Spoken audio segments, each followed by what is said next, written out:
All right, Don. Okay, the planning board is now in session. It's Monday, April 25th, 7 p.m. pursuant to Chapter 20 of the Acts of 2021, an act relative to extending certain COVID-19 measures adopted during the state of emergency, signed into law on June 16th, 2021. This meeting will be conducted via remote participation. No in-person attendance by members of the public will be permitted. People who wish to watch or participate in the meeting may do so by finding the meeting at www.southboroughtown.com/remote meetings. First item on the agenda is a discussion item, the master plan committee update. Mrs. Luttrell. Thank you, Mr. Chairman.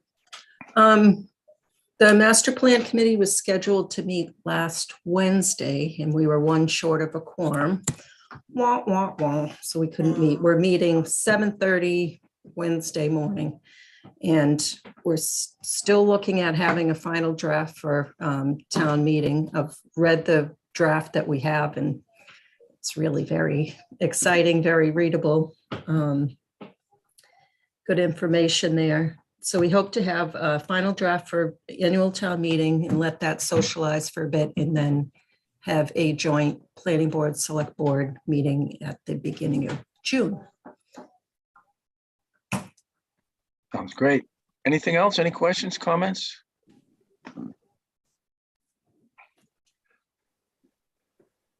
Great job, Mimi.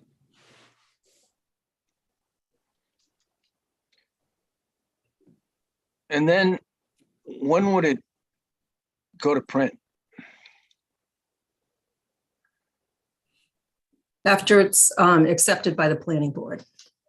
Which would be after that joint meeting? Yeah.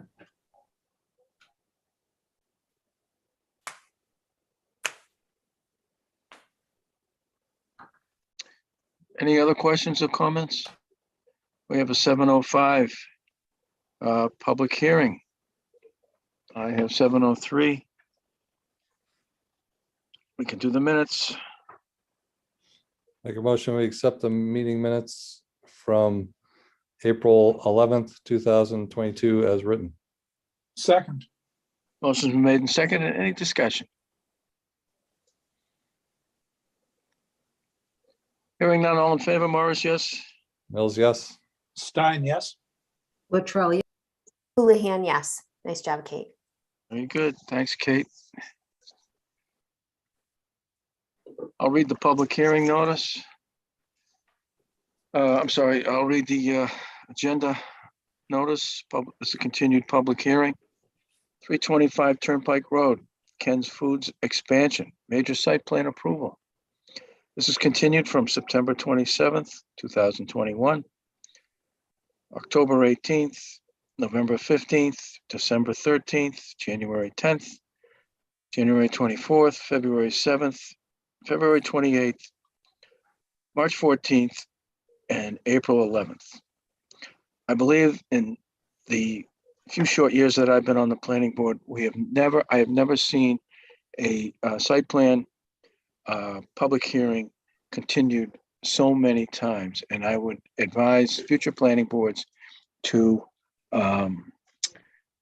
perhaps take a different route, which would be to have the proponent withdraw without prejudice and come back when they're ready. We also have the same public hearing for Ken's Foods special permit for lower impact development, continued from those same dates. So let's ask Colleen for an update on what's happened since April 11th, and also what we expect to have happen tonight during tonight's continued public hearing. Is that okay with you, Colleen? Sure. This afternoon, you and I went over some of the emails. You don't have to go into detail because I see Mr. Pizzoni is here. So if you just tell the public and the board what we've received so far, and then we'll get into more detail with the proponent. The last submittal from them was number 3, and it is at Fuss and O'Neill, but we have not gotten any comments back. The proponent did decide that he was going to come and talk to the board tonight. Very good. Who's here for the for Ken's Foods? Bill, you want to go first? Yeah, I'm here, and I didn't quite hear what was said at the last comment. We had submitted responses, as I understand it, and I know that Scott Doty's on the line. So if we can let him in as well as the analyst, he could address that better. I guess we had submitted a lot of responses, and they had gone back to Fuss and O'Neill, and we were waiting back on them for some further response, if any. Two things, Bill. Two things. Your audio is all chopped up. So whatever you were doing, don't do it, or make some revisions so that we can hear you clearly. And the second thing that I would respectfully advise is to not in any way, shape, or form lean on saying that the planning board is holding up anything. I wasn't saying you were holding it up, Don. I was saying I thought we were waiting for any further comments, if there were any, from Fuss and O'Neill, based on the last set of responses that were submitted to Karina and to Fuss and O'Neill. If that's inaccurate, I'd let's start. No, it's accurate, but usually that's the lead in to the next part, which is to blame the planning board for delaying things. Oh, no, And no. I appreciate you understanding and not going down that path at this point, this late point in this process. Yeah, absolutely. No, we think we're pretty close to the final resolution on the issues, if any, with Fuss and O'Neill, and I'll let Scott Doty speak to that. You know, I think we should look at that if the board suggests is in agreement with it. Go through those items. If they had any issues with what was responded, how we responded back to Fuss and O'Neill, let us know as well now, so they can be addressed before the next meeting. And then at the end, I can talk with you about the progress we're making with the Board of Health based on emails I forwarded this afternoon to you after their meeting this morning with you know, the way to approach this and the sound issues that are out there. You're on. All right. Thank you, Mr. Chairman. Thank you, board. Good to see you again tonight. As Bill had pointed out, my name is Scott Doty. I'm with John Crow Associates with Civil Engineers, Landscape Architects for the project. As Bill started to point out, that it looks like we're on the home stretch with Fuss and O'Neill comments. The last set of comments were close to wrap-up comments. There were a few minor things and some explanations that were asked for by Fuss and O'Neill, which we believe we've addressed, and we're looking forward to hearing back from them. They have had that information, the same information that was provided through the planning board submittal. It's the same information we had provided them through the Conservation Commission submittal about a month or so ago. And so we expect that if there's anything to be very minor and as they indicated in their comments, that for the most part, what was left is issues of waivers and other issues that are discretionary for the board. If anybody would like to go through any of the specifics of the Fuss and O'Neill comments, I'd be happy to do that. I don't want to take any of your time that's unnecessary.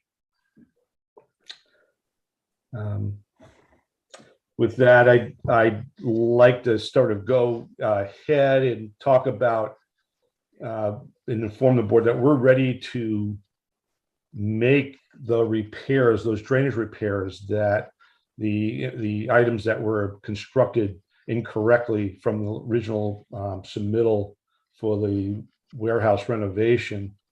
That those designs have been again reviewed by Fuss and O'Neill without any comments related to them in terms of form and function. So we're hoping we'd like to move ahead with those as soon as possible so that we can get those wrapped up and as-built certified as such, so that that the new work can proceed accordingly and in correct order with those repairs.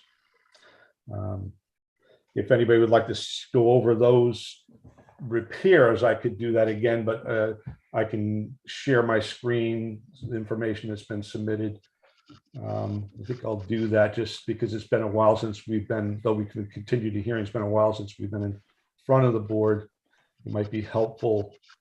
I don't know, Colleen, can you allow me to do that? Is that appropriate? Yep. I think what we'd like to do, based on my last discussion with the town planner, is to have you say what you said tonight relative to the status of these things. But Okay. really not get into those details until we get Okay. our report back from Fuss and O'Neill, and maybe have this whole thing come together at our next meeting. All right. That's understood. So to summarize that for the board is that there's 2 new control structures that need to be built, and also a few manhole structures to address a problem with construction of one of the pipes where it raised up to a crest. It should have gone under a gas line instead of over it to make the systems work properly and at 100%. So we'd like to get those things going. So perhaps at our upcoming meeting, we can say we can get a go ahead on that. We're asking the same question of the Conservation Commission this Thursday night. Along with those drainage repairs, we've proposed for the board's consideration, I don't know if it's been distributed to the board yet, a condition that calls for that work to be done with an as-built and certification by our engineer. I would imagine there'll also be some review by, talked to Karina the other day, that possibly some review by Fuss and O'Neill during that construction, and then have that all certified before we start construction on any of the new drainage system for the new project. I think that's an appropriate suggestion on our part. I think that's probably what we would hear from all of you also, anyway. Also, we have presented suggested conditions for the new permits that relate to the plantings that need to be repaired from the prior project. Most of those, of course, are related to Conservation Commission conditions from their orders, the previous orders. And so those have been redesigned and have been submitted. In addition to those, there are some new plantings that the board has not seen before related to mitigation for wetland area impacts that I could also show tonight, unless there's any objection, Mr. Chairman, show you the nature of those in general very briefly, of where they are and what they're all about.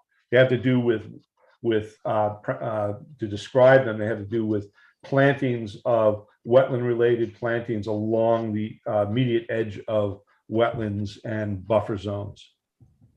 Would you like me to show that, Mr. Chairman? Yes, but before we move on to that, I'd like to just say that your previous comments relative to the revisions to the drainage structures and your comments relative to the handling of the as-built moving forward is inconsistent with my understanding of and my last recent conversations with the town planner. So the fact that I'm not, or I'll open it up to the board if they wish, are not disagreeing with you at this point, doesn't, please don't consider that as us agreeing with your Yes. position relative to the revisions to the drainage structures and the handling of moving forward with the as-builts. So if you'd like to, is anyone from the board want to comment on those two items? So let's move on to the what you wanted to show us with the plantings. Yeah. If I may, Mr. Chairman, I don't quite understand your point. I do understand your point about me stating what I did about the proposed conditions.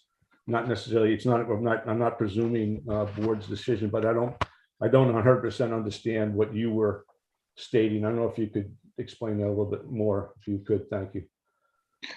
It's just not what you were saying. And I think you were saying those as suggestions, although your comments relative to the drainage structures, I think you closed that by saying that you felt that those were going to be okay, or that they are okay. And my last discussion relative to those was that they're not okay. But things may have changed since the last time I spoke Okay. to the town planner. So I don't want Right. to disagree with you, but I want it on the record that that by us saying nothing would imply that we agree with you. And at this point, my last discussions with the town planner relative to those drainage revisions and the as-built is a little bit different, or a lot different, not quite sure of the details, but is not the same as what you just said. And that's okay. We can get it cleared up. Right. But I just wanted to have it on the record. It might be a timing issue. Yeah. Okay. Yep. Okay. All right. All right. Thank you. Thanks for that. Bill, I'm sorry, Bill, you want to say something? I just wanted to make sure I understand. John, you believe that there's been a crossing of plans and discussions here, I guess. So you don't want us to think that you're agreeing that what we just said is accurate, because you need to check it with the planner. But I'm wondering, is the concept that if we have addressed those issues, that it gets constructed and the as-built's built before we move forward with the other construction? I'm just trying to get timing sequence so that when we lay this out and start doing work, we know what we have to address first. Did that make sense? Yeah, but I don't think I can comment on that because, again, my discussions with the town planner relative to this are at least a week or 10 days old.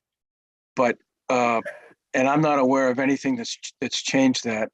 So I said what I said, and you Okay. guys said what you said. I just wanted to make sure that you know that it's my opinion that we're not at this time agreeing to those two areas of moving forward. Got it. But Colleen, is Karina coming back tomorrow? You're mute. She may be back tomorrow.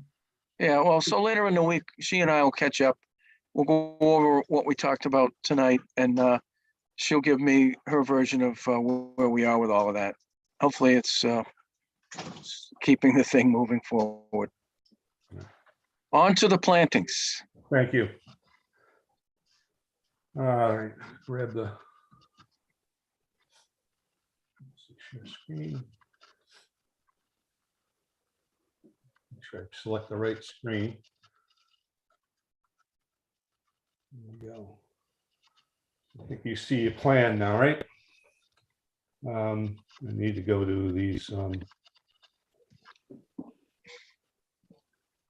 new plantings. Well, while I'm on this plan, I guess, to give you an orientation of where we are, specifically, we're talking about new plantings in this darker green strip that you may see. I don't know if you can see my cursor or not. I'm going to move this block here of, I'm sorry. I'm sorry, does someone have a question? No, I guess not. So this area here in light green here is the area where we're relocating the wildflowers with the open space, the preservation commission. But between it and the wetlands is this darker green strip, which will be buffer zone enhancement plantings associated. It's a element that's we're doing with the Conservation Commission. And down in this southeast corner, closer to Route 9, is an area of plantings that is slated as riverfront area replication to compensate for some of the loss of the or the construction within portions of that riverfront area. I'm going to go to a larger detail, if I may. This is that strip of planting between the wildflower area and the wetlands, mostly consisting of woody shrubs and wetland grasses. And going south towards Route 9 is the planting for the riverfront area replication in this area here, which will have a grass meadow area close to the brook, and then surrounded between it and the lawn area, the south lawn area, would be trees and woody shrubs with some mixture of grass plantings in it as replication. So those are in addition to the other areas that are part of the planting that the board has seen before and we've just discussed before on prior hearings. If there's any questions on that at all, I'd be happy to answer them. Open it up to the board. Mr. Mills, any questions, comments? No questions at this time. Mr. Stein? I look forward to receiving the Fuss and O'Neill report, and I'm sure I will have questions and comments in subsequent meetings, subsequent hearings. Thank you. Mrs. Luttrell?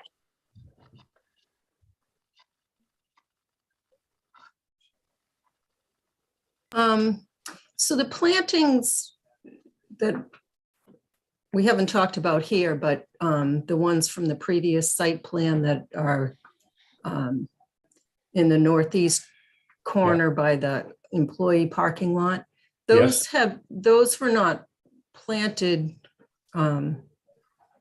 in compliance with the previous site plan. And I see there are some, you show that some are being transplanted, but not all of the plants that were required before are there. Yeah, here we go. Where's the expand? Let me get this zoomed in a little bit. Those plantings are being supplemented and replaced by these new plantings. Some of these plants are bunched together, but they're better located in the field as you're doing the work. Some of these trees and shrubs that are shown here are going to replace some of the material that didn't live. And also there's some supplemental plantings in there also, but this is the new plan for that area. And are those within the bioretention area there? Yes, they are. They're within the bio. Yeah, they are. So that I think the Concom is has jurisdiction over that, but I'm talking about the plants that were outside it, between the bioretention area and the parking lot. Oh, those are we're still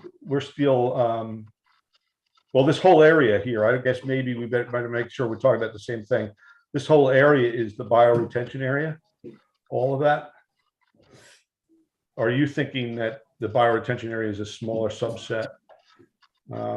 But the plants that you're talking about in terms of relocation are the specific ones were down in the area where the driveway starts around the proposed addition. And let's see here, I got to call it the planting plan. Here we go. Yeah. Bear with me a second or two. So you show replacements, but all the other plantings that were required in the previous plan are not there. They're there plus more are there in the plan I was just showing previously. In order to, those were all Conservation Commission plantings in this area here. And the ones on the prior plan that I was showing you are in compensation and for catching up with that. In addition, there's additional plantings. The transplanted plantings I think you were talking about were these down in here in this area outside of the replication area. And then there was And further to the north from there, they were on the previous plan, there were other plantings there that weren't planted and don't appear to be on this plan either. They are.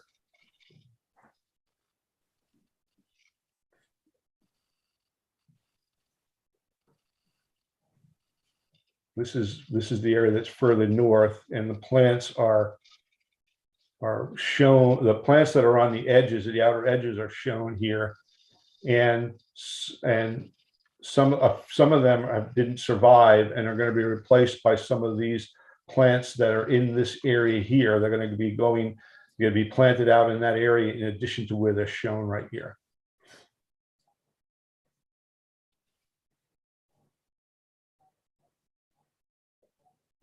If I can jump in, Mimi, are you saying that you think there were some in that upper portion that weren't planted under the prior plan?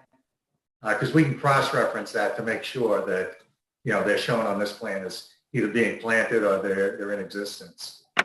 Is that what you're saying? I'm saying that I know they weren't planted because I was out there. There were some that died and must have been removed, and also there's some that aren't doing very well in that area. Yeah, I saw that too. Yeah, and these So plants. Scott, you should cross-reference the old plan, approved plan, and this plan to make sure that we infill all of those. We'll show the inventory. I think that would be helpful for everybody to show the inventory of what's being replaced and what's not, and then what additional plantings are. Okay. And then this is that other area, maybe over at the north side by the driveway, the wetland replication area here, which is really a total redo.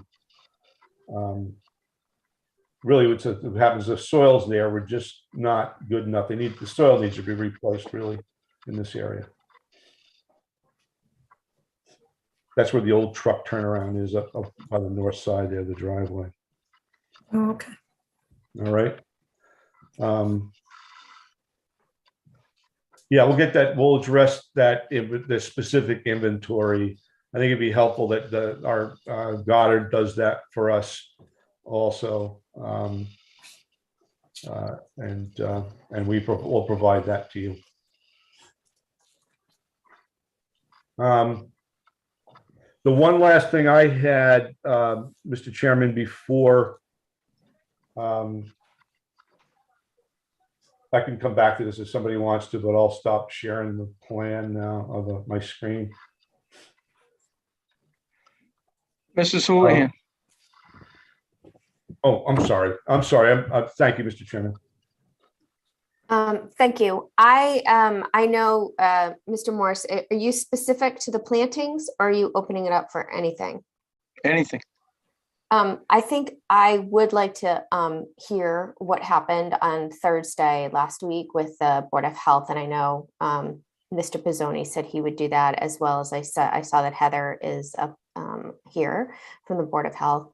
And I also just wanted to talk about our request regarding zoning for enclosed truck bays.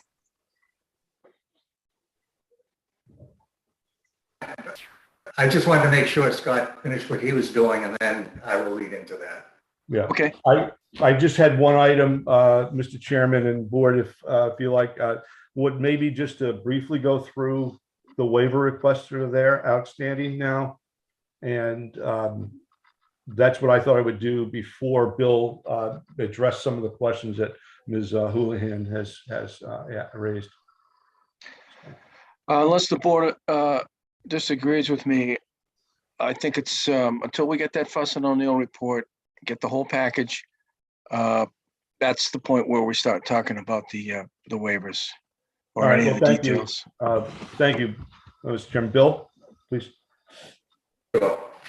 Okay, so we met with the Board of Health out on site with, I think it was Ms. Scott and Chelsea Wolanowski and Heather, and walked the site, listened to what was going on outside, actually went inside the building as well, walked around the total building to determine where, if you might hear sound even on the perimeter of the site.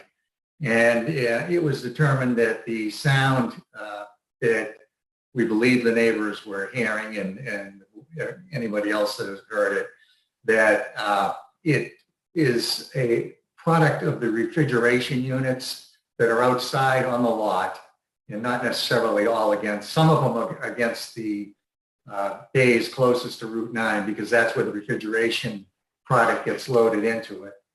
And all that is regulated by federal law and federal transportation law. And it was determined that we need to focus on how to possibly address that if that is what's causing all of these issues. Board of Health reported out this morning at their own board and talked about and agreed that the noise and vibration that they thought was the issue was just jurisdictional to them, that it's something that they need to be reviewing. And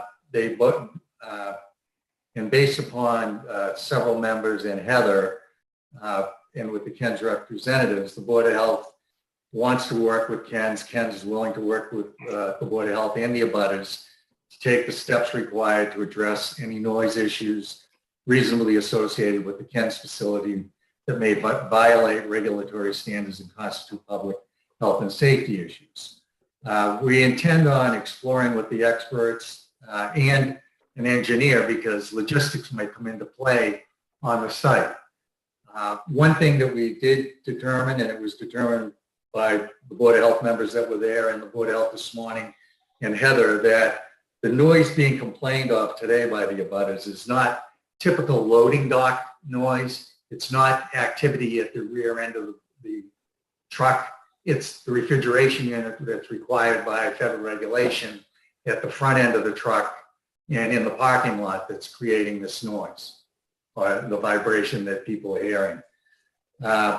And that speaks to the fact that putting an extension on that building isn't going to work to cover the backside of those container trucks when they pull up. And it's also going to interfere with the plan that this board, other than you, Marnie, approved the original plan. They were on the board that approved the original plan for the circulation and the site activity that's going to go on there.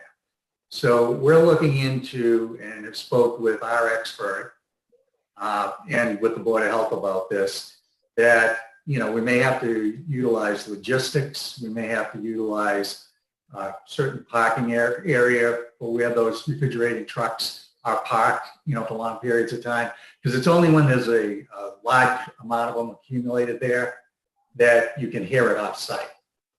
And our expert, when we talked to them, we said, well, what about a sound wall on the far property line there? And he said, because of the distance away from where the loading docks are, where the trucks are being loaded and where they're stacked there, the sound would be, it goes up, it goes out and up.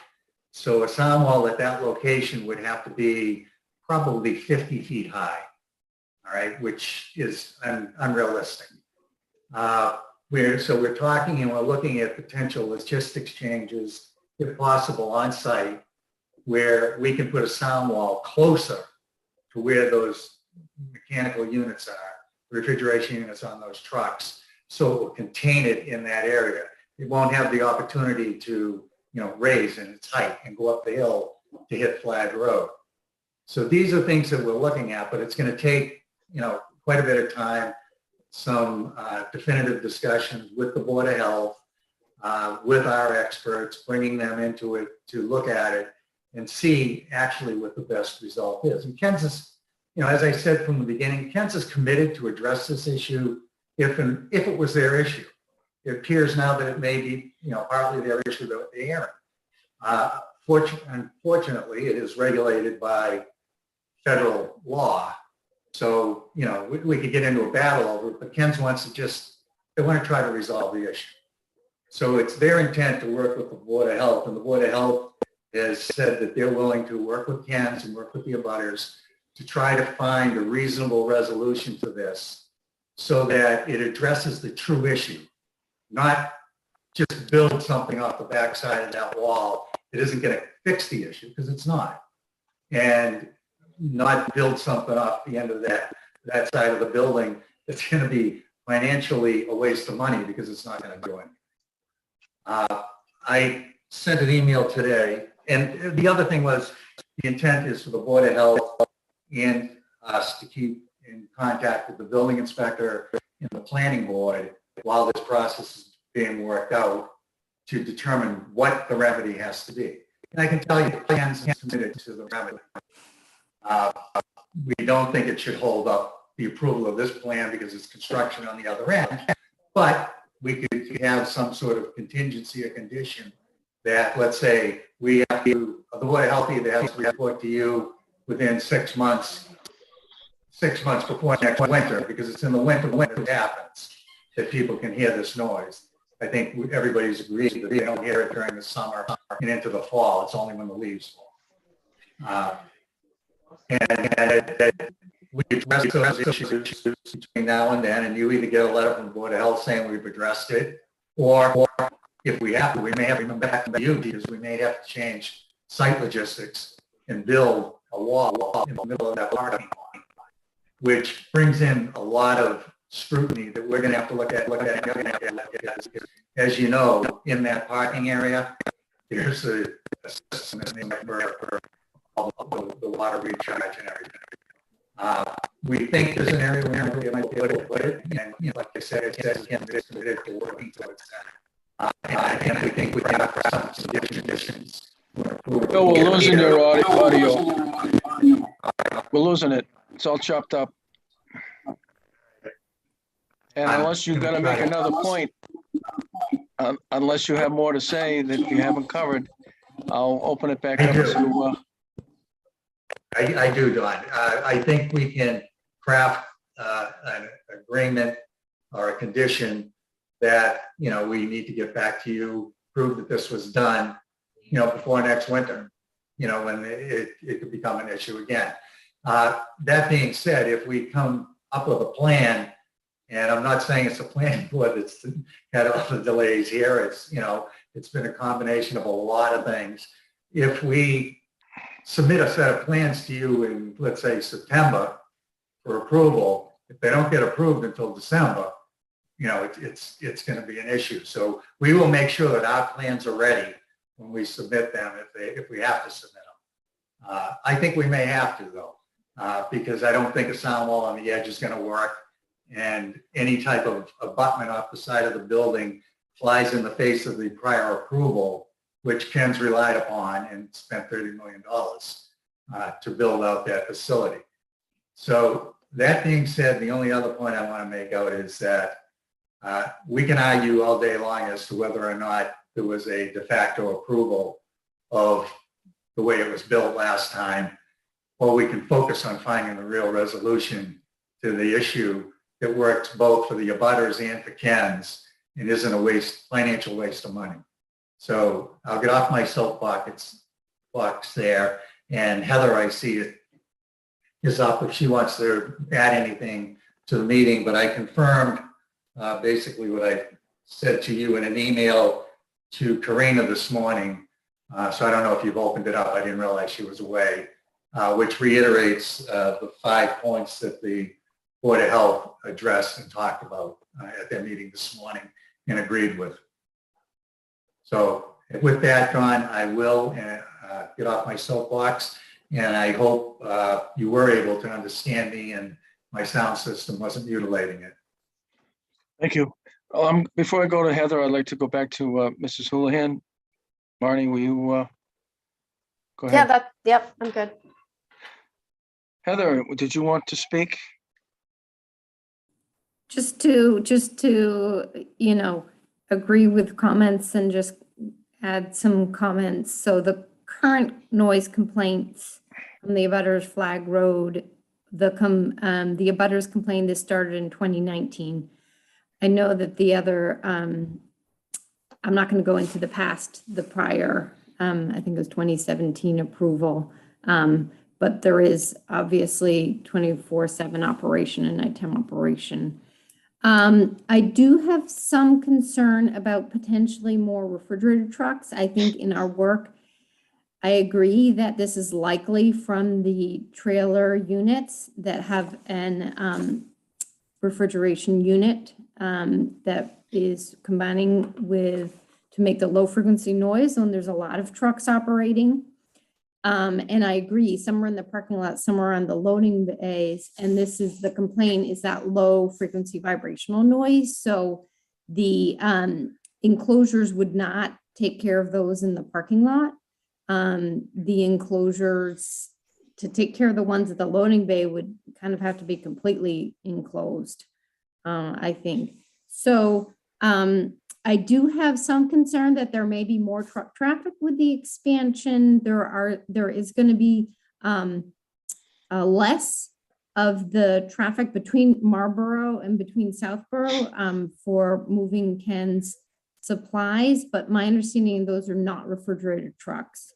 And if we're narrowing in with potentially the refrigerated trucks and the cooling units on them, I do think that probably with more space here in Southborough, we will be seeing potentially more orders. And if an order has combined a product that's not heat sensitive and a refrigerated product, they use the refrigerated truck. So a number of orders do use the refrigerated trucks if it's a combined order. So I did have some concern that way. I do agree that, like I said, we're looking and with Ken's and trying to look for a resolution for this low vibrational noise that is impacting folks' health abutters, especially at night. I do think that potentially in the meantime to look at like the representative from Ken's was saying with some of the logistics, you know, maybe not having sort of 12 refrigerated trucks all going at the same time or trying to have them pre-cool, you know, elsewhere. And so not having so many active refrigeration units running at the same time. And that there, I'm not a sound expert, but yes, we will want to look. And then I think that was a good suggestion to have sort of a report back within 6 months to really make sure that we have some plans that are viable for the abutters. If I could, Mr. Morris, I would just point out that I know Jim Bourne, who spoke previously before this board and spoke again this morning to the Board of Health, because one of the board members did ask that question. There is, it's a net on with the expansion of the trucks, because you don't have to bring them as often. You can bring them during the day, and the refrigeration units, we agreed, are all stacked at the far right-hand side closest to Route 9, and that's where we're stacking. If we put a wall up, we would be stacking all our refrigerated trucks. I'm not sure we can pre-cool them someplace else to bring them there to do this, because I just don't think the logistics are there. But I think the net effect, as Jim has said before, oh, he's on here now. Yeah, and I'll let him explain it then, because I'll butcher it. Jim, I'll let you explain it. Sure. Today, we're bringing all that product from Marlboro into Southborough. and then shipping it. We're storing it in Marlboro and just bringing it as needed. What we'll do is, as we produce it, it won't have an interim step in Marlboro to just come directly to Southborough. So it won't add any activity as far as refrigeration units. The product already goes out of Southborough eventually.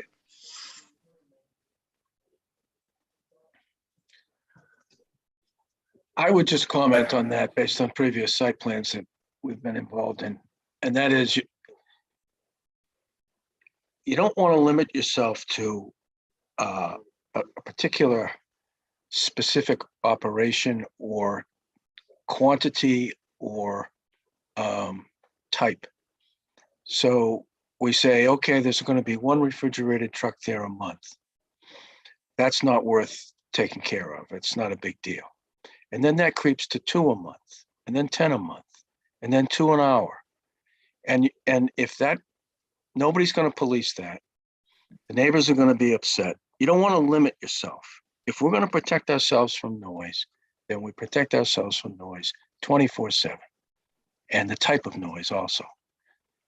You can do it as you want, but I think the planning board is going to be reluctant to have conditions relative to how the site is used that's based on a quantity, a volume, a time of day, time of month, so on.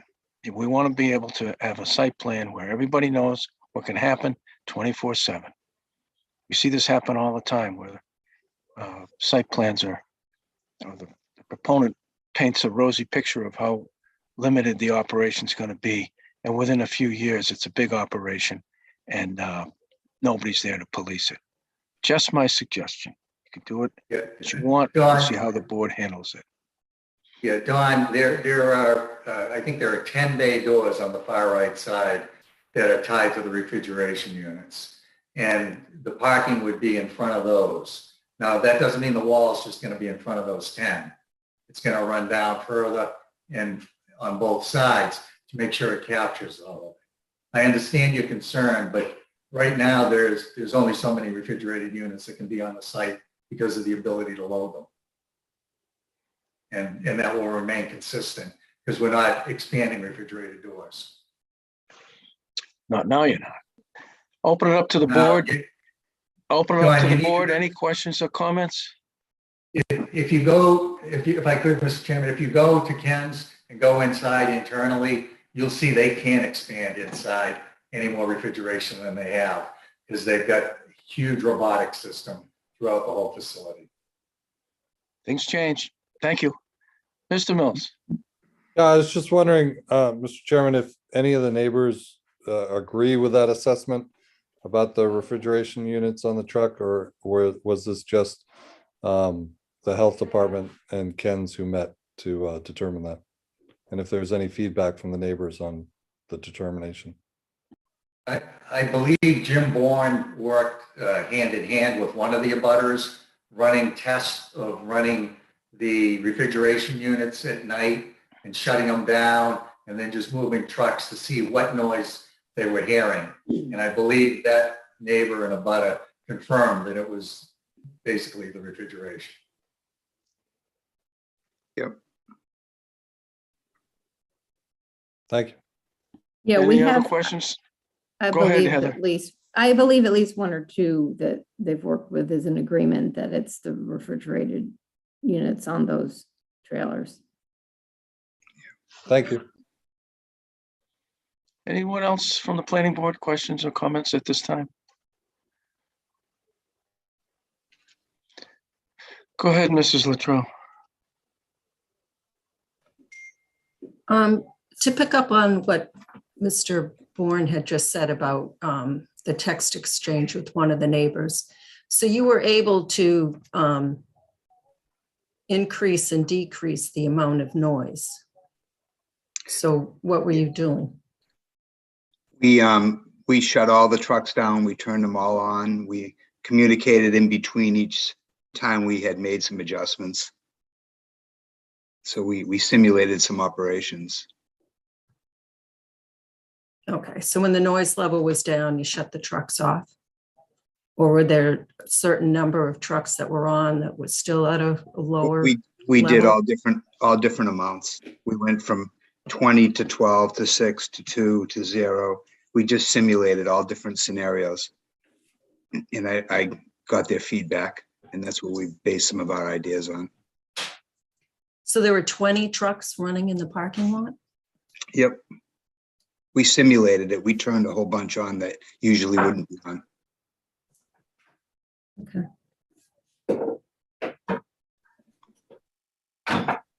And when you say trucks, just to be clear, refrigeration units. So we had empty trailers that didn't have trucks attached to them that we turned the units on and off. Okay. So I'm wondering why not just do whatever it was that you did that wasn't at a high noise level that was acceptable to the neighbors on a long-term basis? As Bill mentioned, we wouldn't be able to accommodate the FSMA requirements for loading food product. Okay. All right. In the public health issue aside, the zoning code requires enclosed bays for operations that are frequently operating at night. So that has nothing to do with public health. That's zoning code, and that's under the jurisdiction of the planning board. Right, and I did send an email today where it's our position, as it has been in the beginning, and you can talk with your counsel again, that there was a de facto approval of this back when you guys, 4 of you that are sitting on this board, including you, Ms. Luttrell, that approved the original site plan.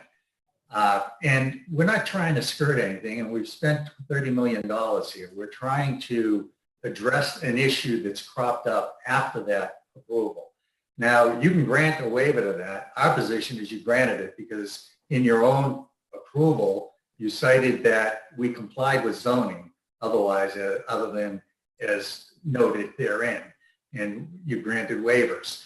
Now, it was based on, I'm sure, because you hadn't heard from any of the neighbors on that side of the property.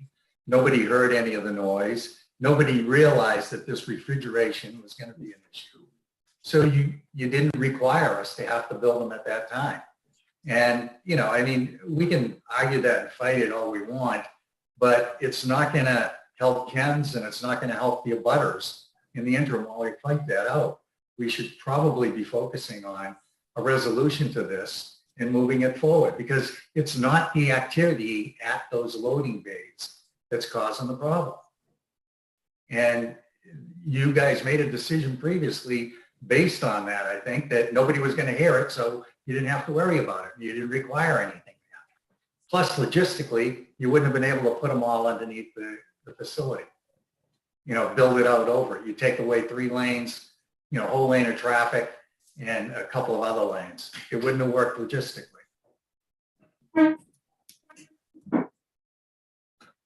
You have the power to move forward with this and or grant a waiver now, or grant a waiver after the wall is up, or however we resolve it. And, you know, I don't grant the waiver and just move forward and approve the plan. Okay. I disagree, as did town council, with the de facto waiver, but I'll move on from that right now. The ZBA had recommended a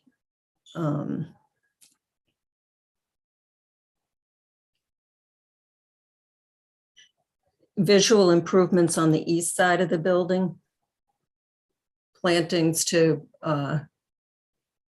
buffer the new addition from, or to screen the new addition from the abutters over on that corner, since that line of trees is being removed.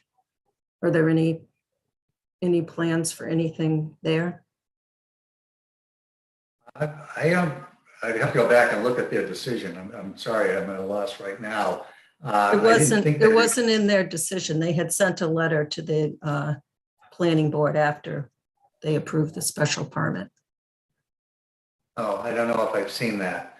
If I could see that, if I could be provided that, I'll take a look at it. But I don't think they required it in the decision because all we were doing was expanding the wall out, and people are going to be visually looking at the same thing they're looking at now, as far as the side of the building. Well, they're And- looking at trees now, and those trees are going to be a building. Who's There's a whole looking at the line, trees? there's a whole line of trees there. There's a whole line of trees that run west to east, I believe, or east to west. I don't think they run north to south, which would block that side. They run in a line by the parking lot, east to west, I mean, west to east. Right. And on that side, we planted trees along the back perimeter on the north side for the direct abutter on Deerfoot right there. Other than that, Deerfoot Road is all treed, and that property is owned by Ken's, and there aren't any housing on that section of it by Ken's, I don't think. So I'm not sure who the planning, I guess I'm at a loss because I didn't know the zoning board had sent a letter like that. So I'd like to see it, but it wasn't in their approval. I don't know why we would plant more trees there. I don't know if Ken's has an issue with it. I know we just went through the planting plan for that whole side to make sure drainage and everything and the wetlands and the environment are protected. I mean, if we need a few more trees in there, we probably could coordinate it, but I don't know if, Scott, are there trees allocated for that area right now? There are small trees allocated within the area, to be added to the bioretention area. But the thought that occurred to me was the special permit that the ZBA, was it the original special permit, Ms. Luttrell, or was it very recently that they sent that letter? Because I remember there was back in I wasn't involved in the project, but back in the 2015 or 2014 special permit, there might have been planting associated with that. They sent a letter, was dated June 8th, Okay. this year. 2021. 2021. Okay. I just wanted to make sure that was this more recent special permit. But back to Bill's question, that there are some trees being added in that bioretention area. Okay. They're going in as younger. They're going in as younger plants, but well, this is very helpful. Did you put this up, Colleen?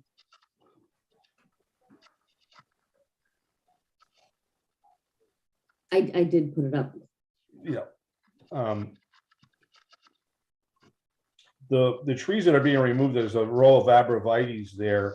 You probably know where they are, Colleen. They're right to the south side of the northeast parking area. That's what's being, that line right there. Those are being displaced by the addition. But I don't think that those would offer, even if they were saved, would offer, make any change in what can be seen or what can't be seen from the neighbors. It's interesting. But please note that is an outdated picture because Yeah. there aren't any trailers in the back there. That's loading docks. That's right. That was going to be my yeah, this next is- question. Yeah, this is well before. This is well before the. As you can see, there's no where those trailers are closest to you. When you're looking at now is where the bioretention area is. By the way, so And I just, so one last thing, there's still non-natives in cultivars in the planting list. So are those arborvitaes the ones that are being transplanted into the parking lot? they're the ones that are being transplanted to. We're relocating them to that island that's south Oh, okay. of the truck depot area. Oh, all right. So those are the, so Yeah, those are that's the what we- arborvitaes in the That's planting where we thought they list. could be most helpful. Okay.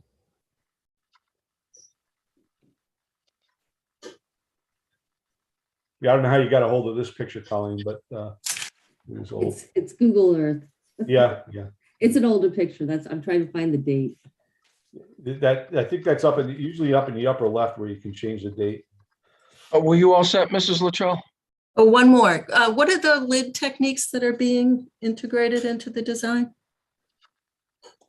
Well, we're maintaining the country drainage that that's always been out there. We've also integrated the level spreader that will allow roof drainage, which is clean, to then be transmitted to a country drainage situation in the south lawn. That's about 70% of the new roof area. And though it wasn't proposed as such, it's really a Conservation Commission proposal for these additional plantings that we went over. Those are also elements that will help the sustainability of the site in terms of allowing for more nutrient and runoff uptake from the stormwater and the groundwater within the site, all those areas that are more adjacent. So basically what we're doing is we're enlarging the natural area, reducing the manicured lawn area by doing that. Thank you. Anyone from the public?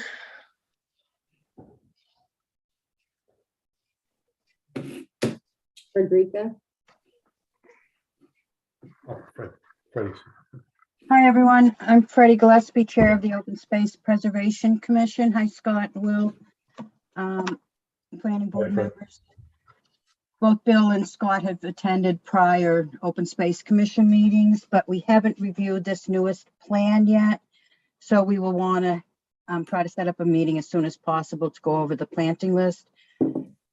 We're just commenting on the native planting and the meadow that was replicating the one that didn't happen as required from the last modification.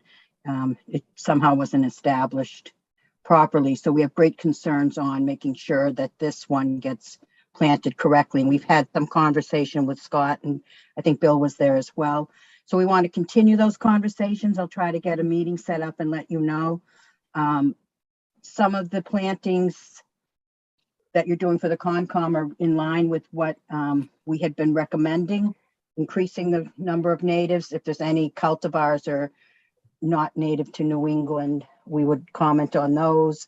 But additionally, we are adding into the buffer zone next to the wildflower meadow. There's a lot of invasives in there. Are you going to be taking those out when you're putting in the natives? The additional plantings, will you be removing the invasives? No sense putting them in if you're just going to be overtaken by invasives. That's right. That area is going to be totally changed. Yeah, we're going to. Okay. Yeah. Mm-hmm. So I just wanted to let the planning board know that the Open Space Commission will be providing more feedback, particularly when it comes to the planting of the meadow, which it's not as easy as throwing down some seeds. There's a process, and we've had some preliminary discussions, and I want to take your time now until we meet to go over this plan, and maybe Scott or Bill will come to that meeting as well, or we can send you our letters. Thank you. Thank you. Anyone else? Kevin Barrington?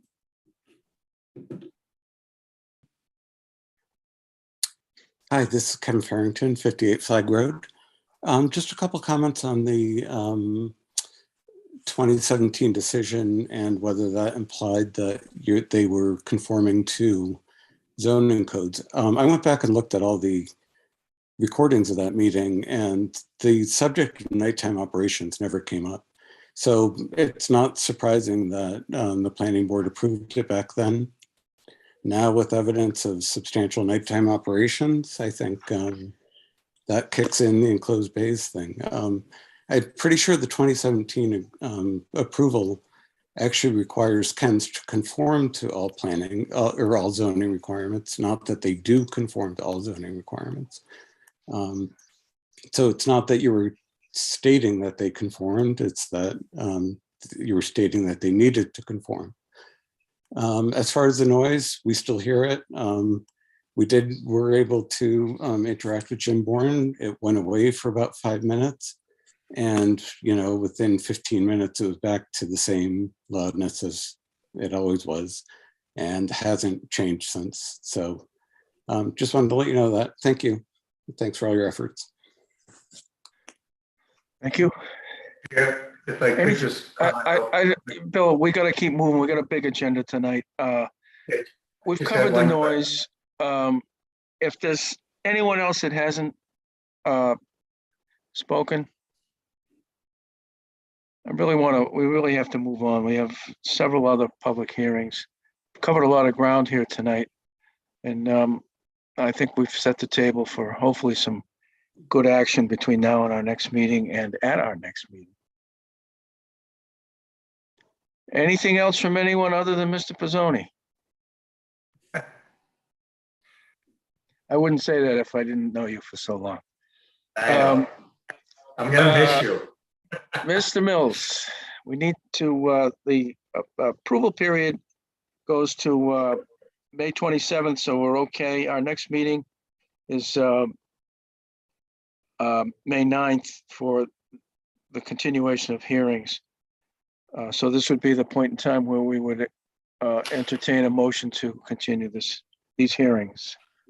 Mr. Chairman, I make a motion, we continue the public hearing for 325 Turnpike Road, Ken's Food Expansion Major Site Plan Approval, and also for 325 Turnpike Road, Ken's Food Expansion Special Permit for LID to May 9th, 2022 at 7:05 p.m.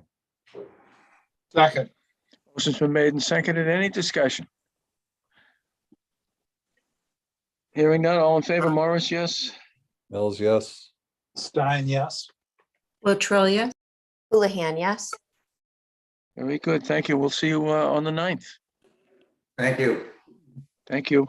Next item on the agenda is a continued public hearing. 200 Turnpike Road, snow removal / landscaping contractor facility, and 200 Turnpike Road, snow removal landscaping contractor facility, special permit for lower impact development. These hearings are continued from November 15th, January 10th, January 24th, February 7th, February 28th, March 14th, and April 11th. We'll ask Colleen to give us an update on what's happened since April 11th, and also what we're expected to accomplish tonight, if anything. So 200 Turnpike is pretty much in the same boat. They have a submission number 3 and waiting for Fuss and O'Neill to answer. I guess a bunch of them have been on vacation. They did request a continuation to the next available meeting. And that's it.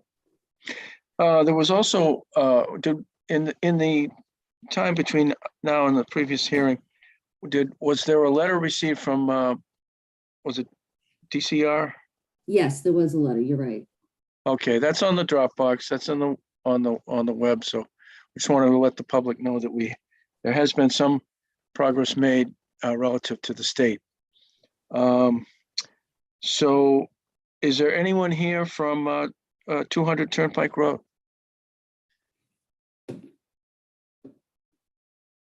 I think that's consistent with what was told to Colleen and the town planner, that just a request to open the hearing, give an update, and then continue the hearing to our next meeting. I'll open it up to the board, and then we'll entertain. We can't discuss the merits of the project.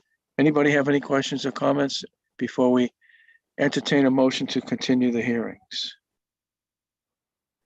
Mr. Chairman, the only thing, I don't know if Colleen, if you know this or if it's being tracked, I'd just be curious for these two, for the Kens and for this one, how many of the public hearings we didn't do anything but get an update and no one attended. It'd just be nice to know that maybe at our next meeting.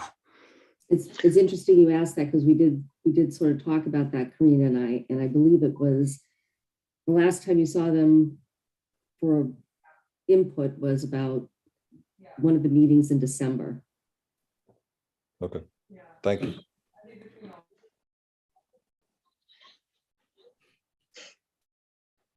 Mr. Mills. Mr. Chairman, I make a motion, we continue the public hearing for 200 Turnpike Road, snow removal, landscaping contractor facility, major site plan approval, and also for 200 Turnpike Road, snow removal, landscaping contractor facility, special permit for LID to May 9th, 2022 at 7:10 PM. Second, Motion's been made and seconded. Any discussion? Hearing none, all in favor? Morris, yes. Mills, yes. Stein, yes. Latrell, yes. Houlihan, yes. Very good. We hope to see them on the May 9th. Next item on the agenda is a continued public hearings for 154, 156 Northborough Road. It's a modification to a major site plan approval. It's one hearing. This is continued from March 14th and April 11th. We'll ask Colleen to give us an update on things that may have happened between our last planning board public hearing and now. Let's see, so they've requested, Karina actually requested the stormwater calcs for the as-built that were provided by Peter Bemis. They are also looking for, we're asking for a technical assistance. Is that what it is, a TA? I'm new to that term, for a review for the as-built. And they did not get any information back from the lawyer with the documents on the protocol and the condo documents. And that's, I believe, all that there was. And the proponent is, I'll ask if anyone from 154, 156 Northborough Road is here. I don't think we're expecting them. I think they indicated to the town planner that they just wanted to continue the hearing, anticipating some movement on those things that are out to attorneys or the engineers. Anyone from from Northborough Road? Any questions or comments from the board before we entertain the motion to continue this public hearing?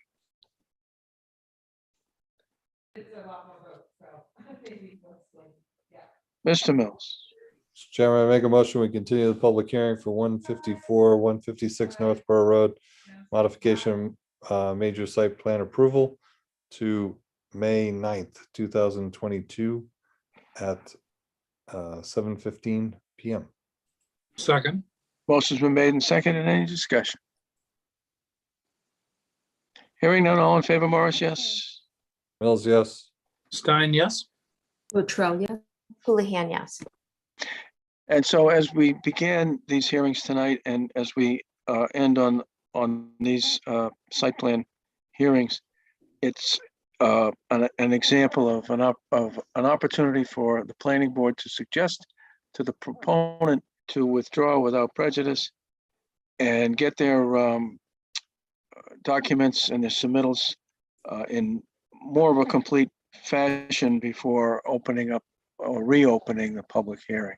Sometimes you open up the public hearing and things become known at that time that would cause these continuations, but the board should always be, and the proponent should always be mindful of not filling up planning board agendas and filling up their nights with continuations. And in this case, and in other cases, it fills our agenda at the same time that the proponent has a free night.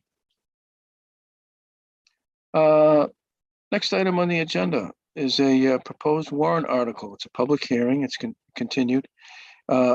This proposed warrant article is to add a section to Chapter 153, Trees, for a tree bylaw. This public hearing is continued from March 28th and April 11th. So,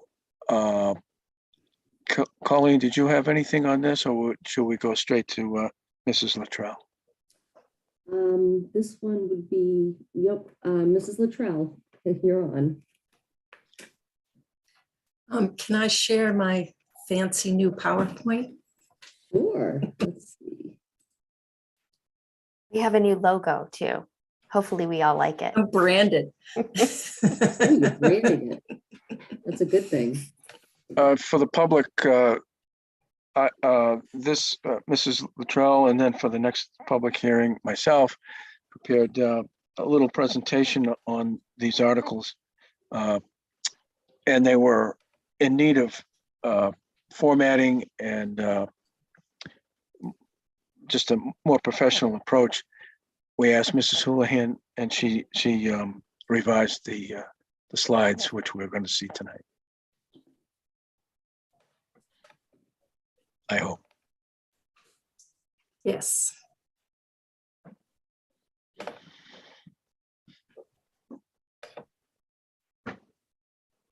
There we go. Is everyone seeing what I'm seeing? Tree protection bylaw. Number 27. Yes. So I thought I'd go through this and then take any comments. So aside from aesthetics, there are many reasons to protect public shade trees. They reduce flooding, erosion, clean the air, provide cooling, extend pavement life, provide habitat for wildlife, and improve mental health of people. And the protection of public shade trees is required by Mass General Law. Massachusetts was one of the earliest states to recognize the importance of public shade tree protection. Starting in 1896, when powers of tree warden were put to law, protections for public shade trees were laid out and hearings were required, just as they are today. And then in 1899, all cities and towns in Massachusetts were required to have tree wardens. Today, we have Chapter 87, which, like its predecessor, shows the powers of the tree warden, gives procedures for removing public shade trees, also details procedures for plantings and penalties for violating provisions of the law. And additionally, Mass General Law, Chapter 40, Section 15C requires consolidated hearings with the planning board for trees on scenic roads, which adds additional transparency to the hearing process. And it also includes provisions for stone wall protection. In Southborough, starting decades back in the 70s, town meetings designated in 74 and 75 scenic roads. In 78, all non-numbered roads were designated as scenic roads. Then, to further our belief that in the town's belief in the importance of public shades, tree protection, the town passed a tree bylaw, which memorialized our commitment to follow Mass General Law, Chapter 87, to protect public shade trees. And we also became a tree city. And now in 2022, we're being asked to formalize a process to protect public shade trees in line with Mass General Laws, Chapter 87. Why another tree bylaw? After all this time in Southborough, public shade tree protection isn't being consistently followed. This bylaw clarifies our obligations under Mass General Law, Chapter 87 and Chapter 40, Section 15C. It sets up a process to comply with those laws. And to compose this bylaw, we use the Mass guidelines on how to write tree bylaws and use the examples of several other towns who have bylaws that have passed Attorney General muster.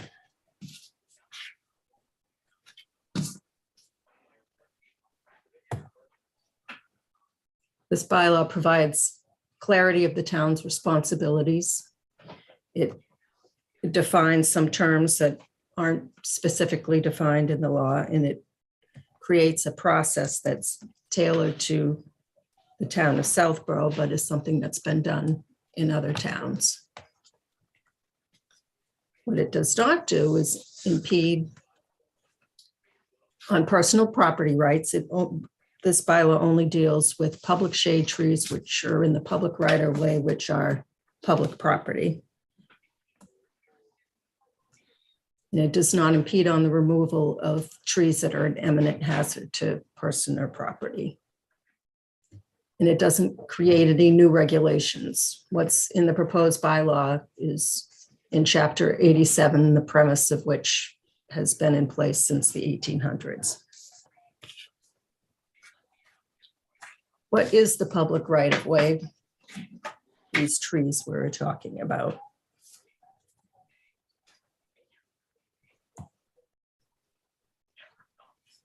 Currently in our subdivision law, the standard layout for a residential road is approximately 50 feet. And 24 feet of that layout is paved. And what's left over is the public right of way. And that's where curbing is, sidewalks are, and the public shade trees that we've been talking about. And in Southborough, many of our older roads have varying layouts and varying pavement width. And then why protect the trees? Protect a tree within the drip line. The drip line protects the support roots which hold the tree up. So if those are destroyed, the tree will be unstable and fall over. And then it protects a portion of the feeder roots where the tree gets its nutrition and water from. So if those things are destroyed, then the tree will also be destroyed.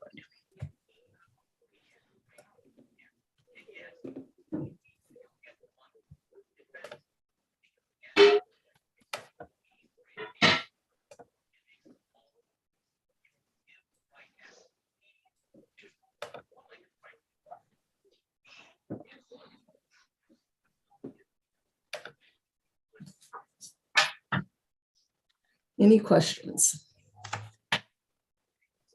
I love the new layout. Isn't that cool? Fan dancy, huh? Very nice, very easy on the eyes, flows well. Great job. Were you controlling those movements on each slide, Mimi, or were you doing it, Marnie? No, I was doing. Okay. I'll do yours, Don. Oh, thank you. And I have one question for the board. I've been getting a lot of questions about the no construction or excavation in the drip line of the tree. It seems to be causing a lot of angst.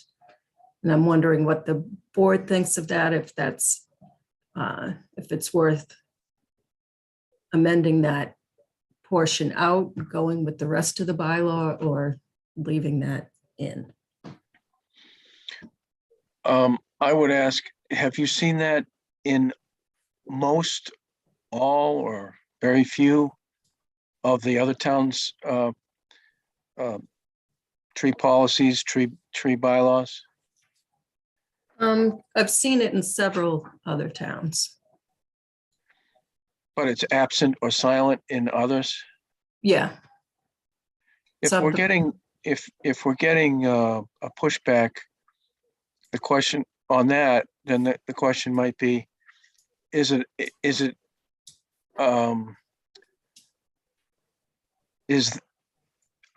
damaging of the roots causing most of the public trees to disappear, or is it the chainsaws? So if we're if by leaving that in, we're addressing a very small part of what we're concerned about, then we might consider taking it out. I would think the chainsaws are more concerning. They have a more immediate result, that's for sure. Yeah. Go ahead, Marty.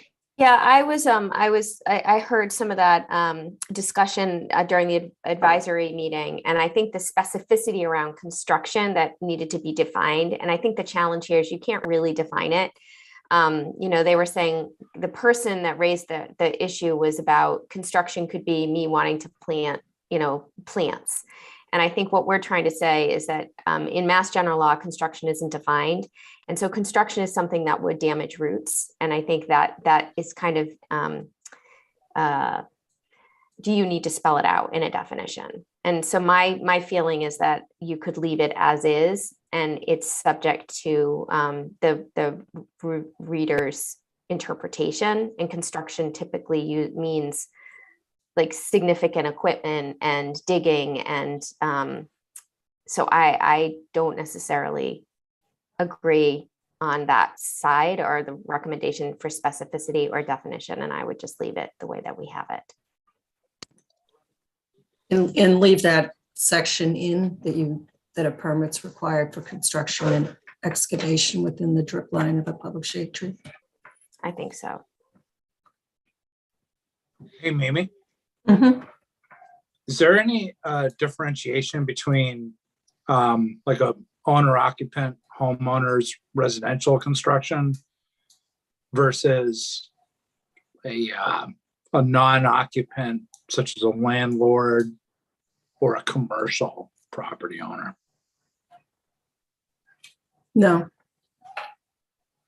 And that would be my thought on it is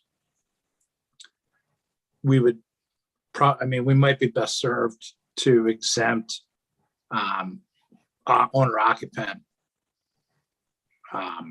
projects on a residential basis. Are you talking, Jesse, a weekend warrior or an owner occupier who contracted with a landscaper to put in a stone wall? Because I think That's a good question. I'm kind of with you, and if I wanted to put up a post and rail fence that I had to dig a couple holes that was near a tree, but obviously they're only like 6 inches round, or use a post hole digger, I would think that someone should be able to do that. Now, if you're hiring a landscaper to come in and dig up and put a foundation for a stone wall or something like that, that's going to do a huge rip and dig up a lot of roots and like a trench right by the tree and cut off half the roots in the drip line, that would be a permit.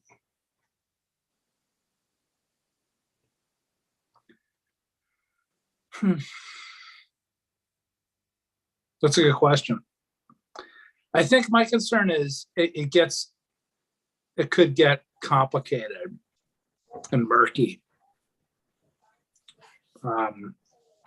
But I see your concern. That kind of goes back to the art and the science of it. The science is what we're talking about. But if there are people that as this discussion has just gone in the last 3 or 4 minutes, it's inconclusive. And people are going to throw their hands up, I think, and say, I don't want to do this. Well, that's a Take good it out. point, Mr. Morris. And that's why I was thinking a blanket exemption for owner occupant residential construction projects might be what, and I agree with the points made by Mr. Mills and Ms. Houlihan, but in the interest of getting the bylaw moved forward and ratified, it might make sense. Sometimes we have to, take a less than optimal course to get things done. so I would suggest that if we were going to exempt homeowners, which most of the public shade trees on non-state highways are in front of homeowners' properties, that it's not even worth having that particular section in the bylaw. Because that's most of the public shade trees abut homeowners and not commercial properties. Mimi, I'm just going to show the part. Can you remind me where this is? Oh, boy. I know. I'm just, because I think it's important to read it for context.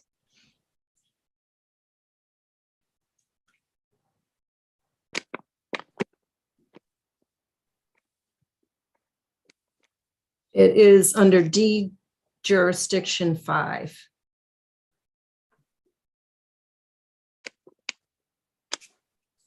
So it's part 2.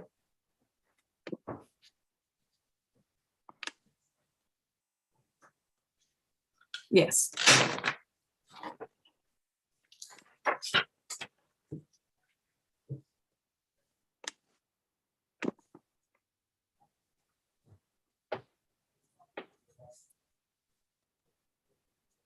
I mean, I guess in principle, I agree with the way it's written. I was just trying to think of a way to help, grease the skids, so to speak, but I guess sometimes you got to go with your heart. So yeah, maybe just leave it. And Mimi, you're saying that it's 5, number 2, that's the getting pushback, and 1 and 3 are people aren't questioning that. Well, 3 would probably be similar, although it doesn't mention the strip line specifically.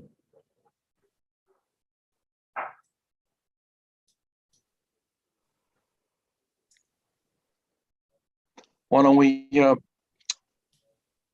if you're all done, we'll move on to the public, see if we can get any comments. If the board has said what they want to say at this time. Anyone from the public, questions, comments in Tim general, Flynn? or? Hi, thank you. This is Tim Fling, 18 Main Street. I had a question about the presentation and just the bylaw in general. It said that there's nothing further than Mass General Law, but if it's not further than Mass General Law, why would we need to further enhance that with a bylaw within the town? I'm not really familiar with the conversation, so I just wouldn't mind if somebody had a concise answer to that. Because currently we do not have a process. The law is not being consistently followed or enforced. So this would give definitions to some terms that are raised under Mass General Law but are not defined, and lay out a process in which the town can comply with the law. So essentially just bring it closer to home so that way it can be better enforced. Absolutely, yes. Okay, thank you. And also, didn't your research find virtually all of the surrounding towns and many towns throughout Massachusetts have what we're proposing, and that we're really kind of behind the other towns in not having this? Is that correct, Mimi? Yes, many other towns have similar bylaws. A lot go even further and protect tree canopies in general, not just public shade trees. And the state has a database that has several sample bylaws, because so many other towns haven't. Does that answer your question, Tim? Yep, that gives me a pretty good idea of why it's being proposed. My general knowledge was that if it's in a Mass General Law, we don't need a bylaw. So I thought it was a redundant effort since it's already legally a law. So I just wanted to kind of further understand why we would pursue a bylaw if it's actually covered by the town. But the answer that was given explains why we would be interested in this. Thank you, Tim. I'm going to steal your line, bring it closer to home. Happy to help. Anyone else from the public? Frederica? Go ahead.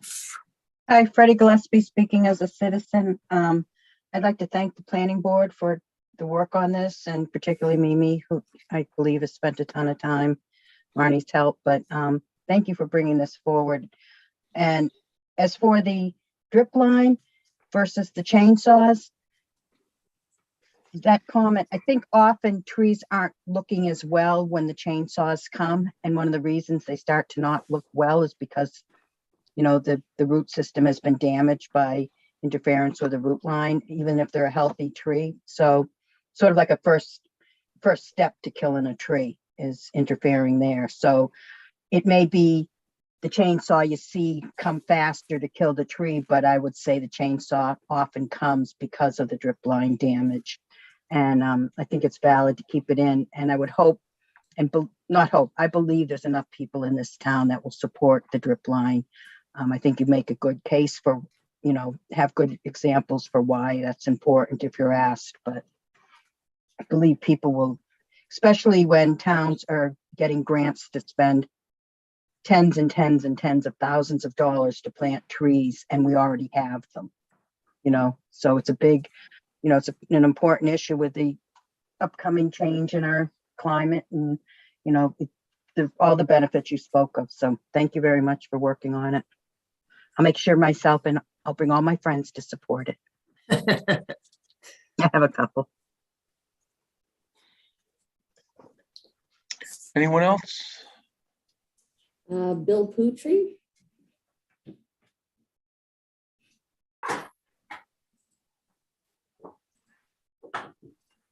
On this. My only concern that we might want to look at is related to the drip line.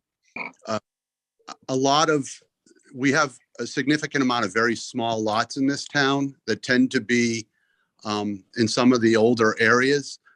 So the lots are small to start with. They're older lots typically based on, you know, the residential C being smaller lots to start with. And when you start with setbacks and the like, and the potential for issues related to cesspools being replaced and anything else on a small lot, I just get very concerned that we're really going to infringe upon the property rights of the owners, primarily in those areas. So there's not a prohibition bill, it just requires a permit. Right. I can just see that I totally understand. I can just see that that's where where you may find some pushback. That's the only reason for my comment. Thank you.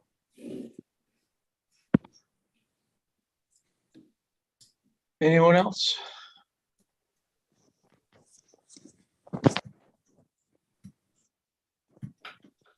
I don't see anybody else.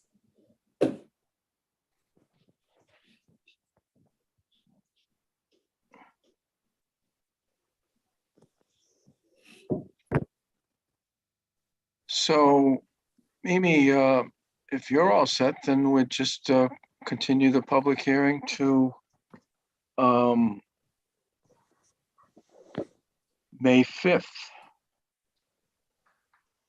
Isn't it May 4th? May 4th. Is that the first night of town meeting? Is May 4th? Yeah. That's a Wednesday night? Yes. So that would be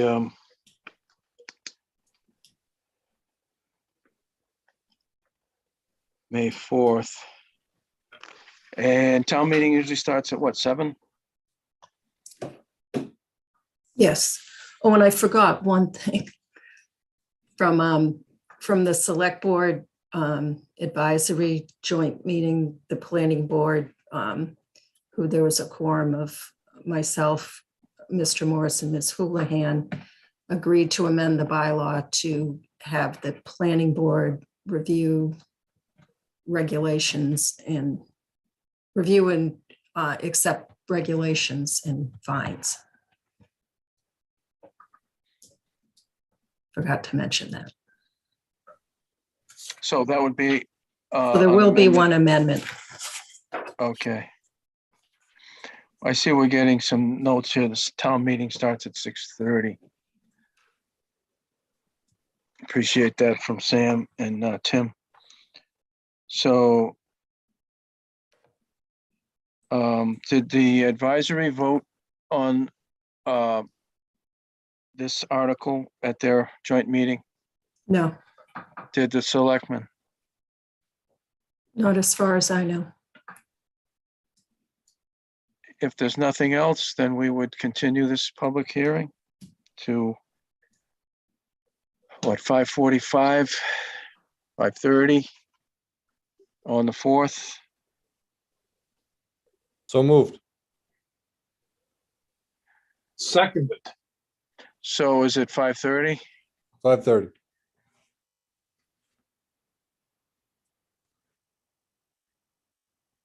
Motion's been made to continue the public hearing for Article 27 to May 4th at 5:30. Location would be Algonquin Regional High School. And we would be notified or notify the public which room or area we would be in the school or the parking lot. Any questions or comments? Hearing none, all in favor, Morris, yes? Mills, yes. Stein, yes. Latrell, yes. Houlihan, yes. Very good.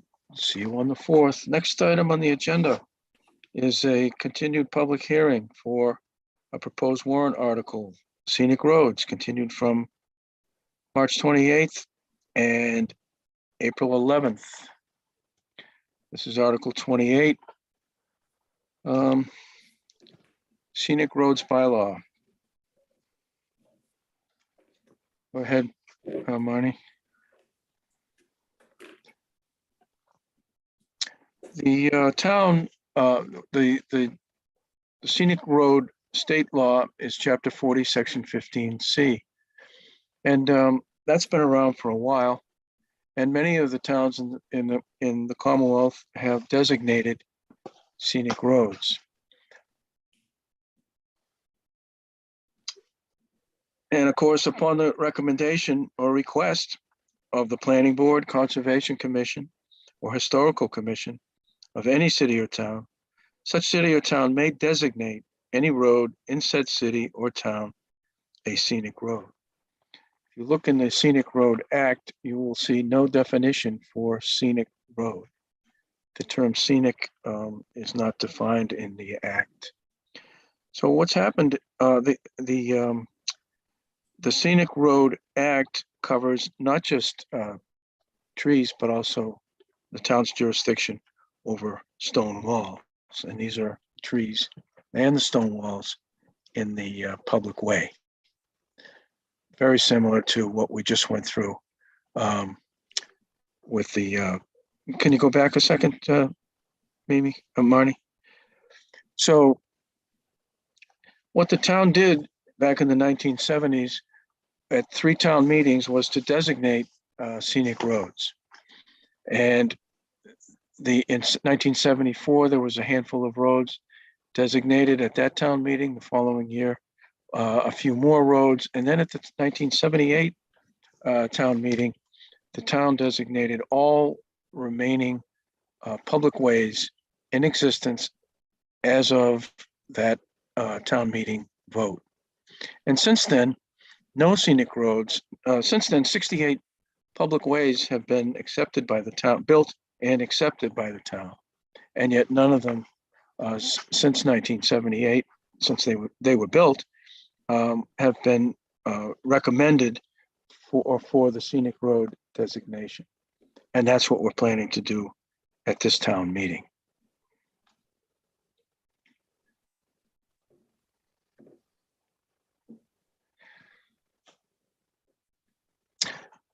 The Act allows the town to create guidelines for what constitutes a scenic road.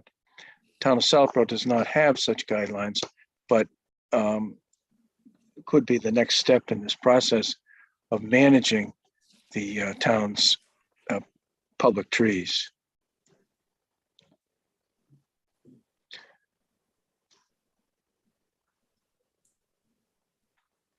And as I said at the beginning, the sequence was that these are the three town entities that may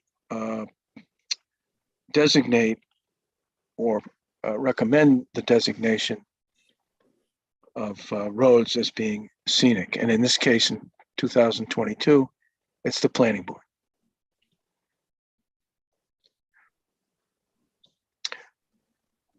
Again, unlike the Public Shade Tree Act under Chapter 87, Chapter 40, Section 15C, the scenic road designation protects not just the trees, but also the stone walls.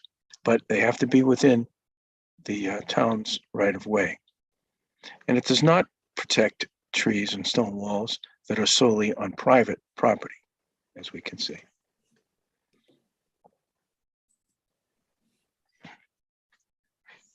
So how does it happen?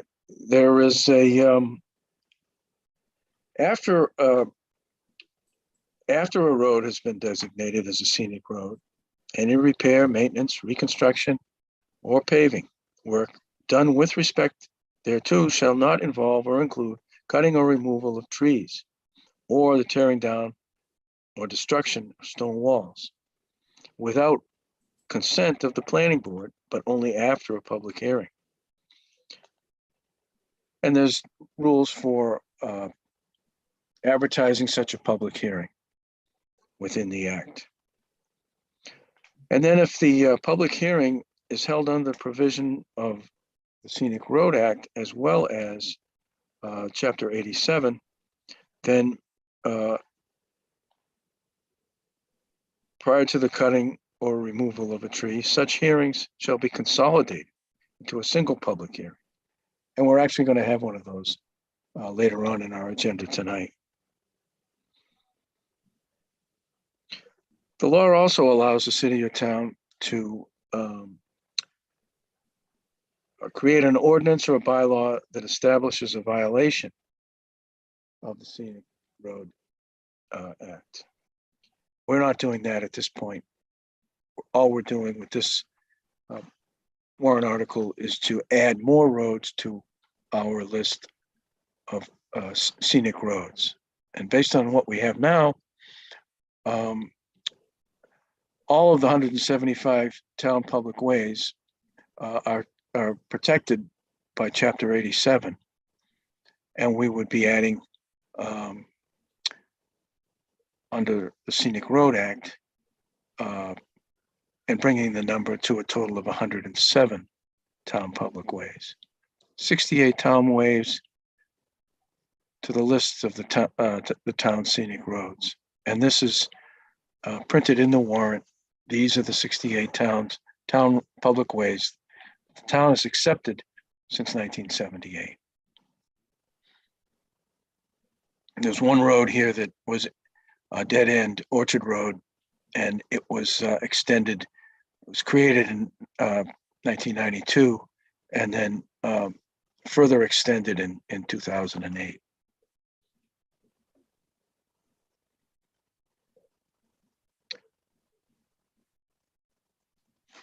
We had a question, I think during the advisory meeting, where enforcement was questioned. Who's going to enforce this? And in my research with several other towns, it's very similar to the way it works in this town, which is the enforcement authority is the planning board.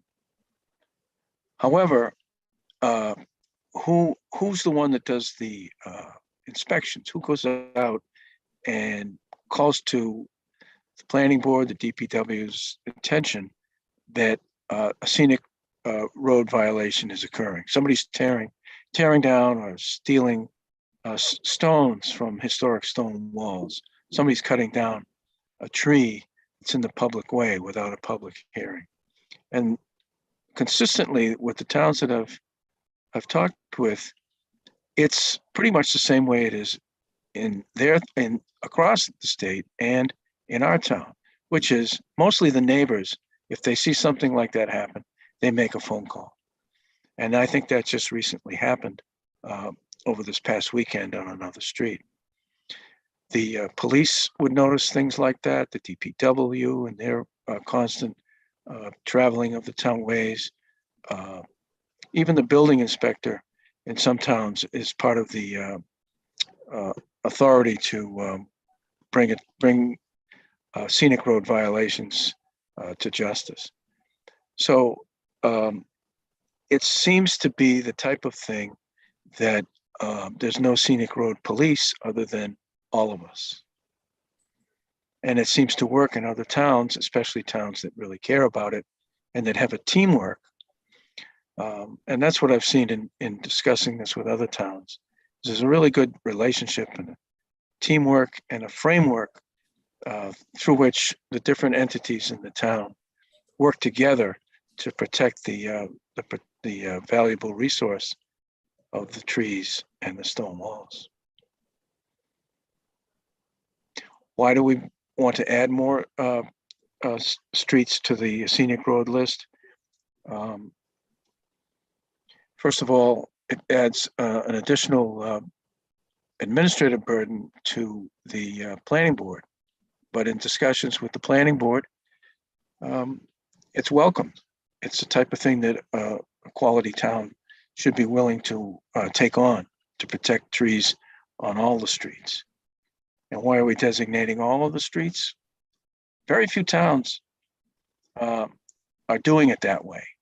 And our position is that if we put together a stronger framework with this scenic road addition and also the Article 27 that we just heard about, that we can create a much stronger network of managing the town's trees.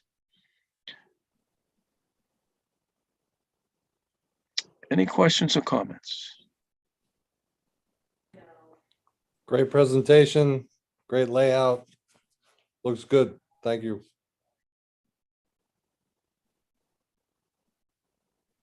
Anyone else? Mrs. Luttrell. Yes, thank you, Mr. Chairman. Very nice presentation. Thank you, Marnie. I forgot to thank you for mine and for that one. Very nice. And I would just add that having more scenic roads and having the tree warden and the planning board working together promotes that collaboration that you were talking about that other towns have with many entities working together. And it also increases the transparency when there are tree removal hearings. Thank you. Yeah, one of the feedbacks I received from a local tree warden was, my question was, if the scenic road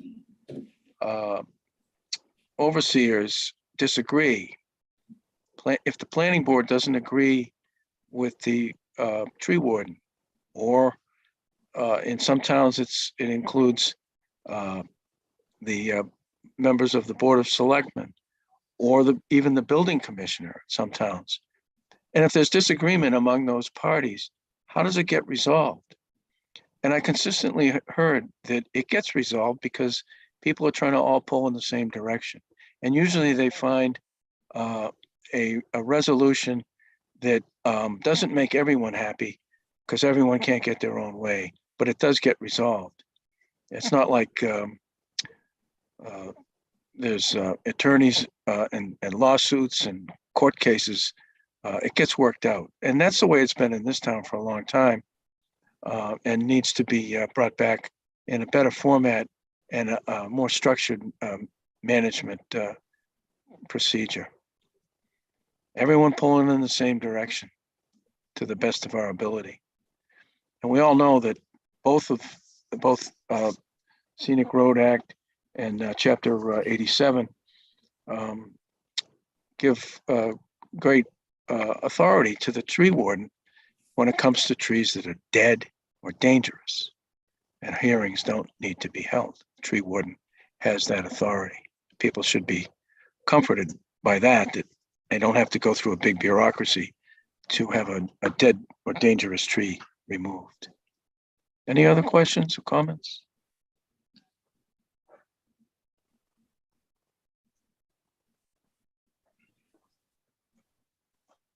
Anyone from the public? Frederica or Freddie Gillespie? Freddie? Go ahead, Freddie. Hi, everyone. I'm Freddie speaking as a citizen. Thank you for this other bylaw that seems to be really something the town should celebrate that you're putting forth. And I had a question about the scenic bylaw. Does it protect, you're talking about trees, but it protects the stone walls, but only if it's the scenic road, is that correct? Yes.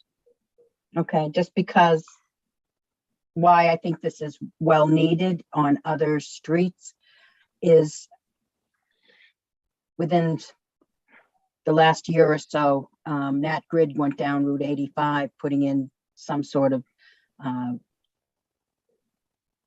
don't know, they dug up the area next to the sidewalk and just all the old stone wall was just toppled over and thrown everywhere. And it's still a mess now. And there was no one to call to ensure that that got replaced when they were done. And I just looked the other day and it's still an old historic stone wall, just all dismantled. So at least this would have somebody who would be responsible if it were not Route 85, because that's a numbered route, right? So that can't be included. So that could have happened on a route that another road, and now you'll have a format to ensure that that can't happen, right? That's correct. But if you wake up on a non-scenic road and there's a bunch of stones that have been taken, I know in the 80s and the 90s when there was a lot of subdivisions being built in Southborough, we had issues, not everywhere, but it was noted that portions of stone walls were disappearing, and the landscapers were able to take these field stones and install them who knows where, and get big money for a historic looking stone wall in somebody's yard. This would allow the town to seek either a penalty, a fine, or as I heard from another town recently, that the homeowner took down the stone wall and the stones disappeared. And the tree warden, I'm sorry, the planning board representative went there and said, you took down these stones, they disappeared. You have to make restitution. And the homeowner, of course, said they didn't know anything about the Scenic Road Act and they didn't know that they were breaking the rules. So in that case, it was negotiated, and the homeowner made a contribution to that town's tree fund, and it was not small money. It was something that the town had enough leverage to resolve it without any, I guess, criminal action. There's different ways of doing it, but this certainly gives the town another tool to manage not just the trees, but the historic stone walls. So thank you. But just back to my example, this won't help in the situation on Route 85 where they totally took down a whole section of the stone wall. Nothing to be done there? Is there, or There may be, but not under the scenic road jurisdiction, which excludes numbered roads, numbered highways that are not totally within the town. If Route 85 started somewhere in the town and Yeah. ended somewhere else in the town, then you could make Route 85 a scenic road. But because it extends beyond the town's borders, it's excluded from the act. well, thank you for doing it for the roads that aren't numbered roads, because I can see this as a potential. It's not always someone meaning to do it, but it could be, an infrastructure type situation too. Someone going in with telephone or power lines, just wiping out historic stone walls. So thank you. Thank you. Anyone else?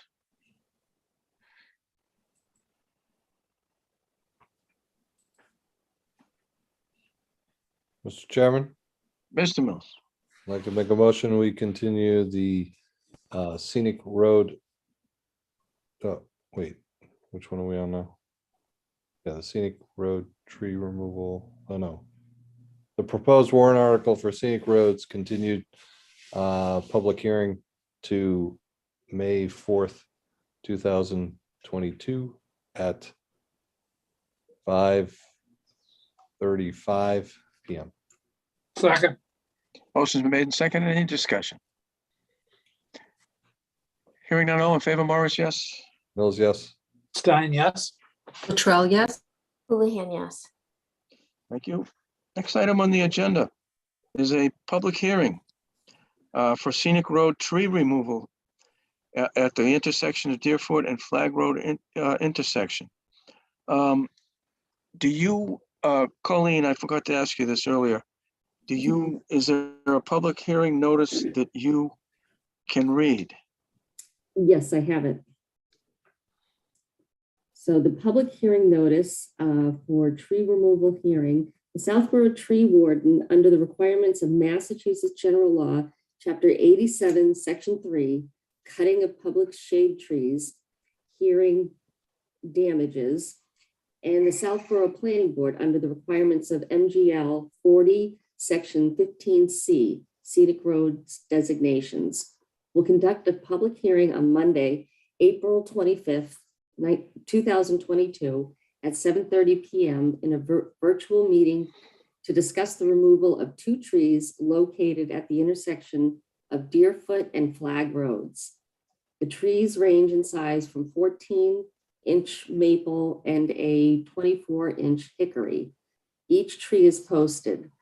The meeting may be viewed or listened by the public at the following link. The application can be viewed in person at the Planning Board office at the Townhouse 17 Common Street, Southborough, Mass.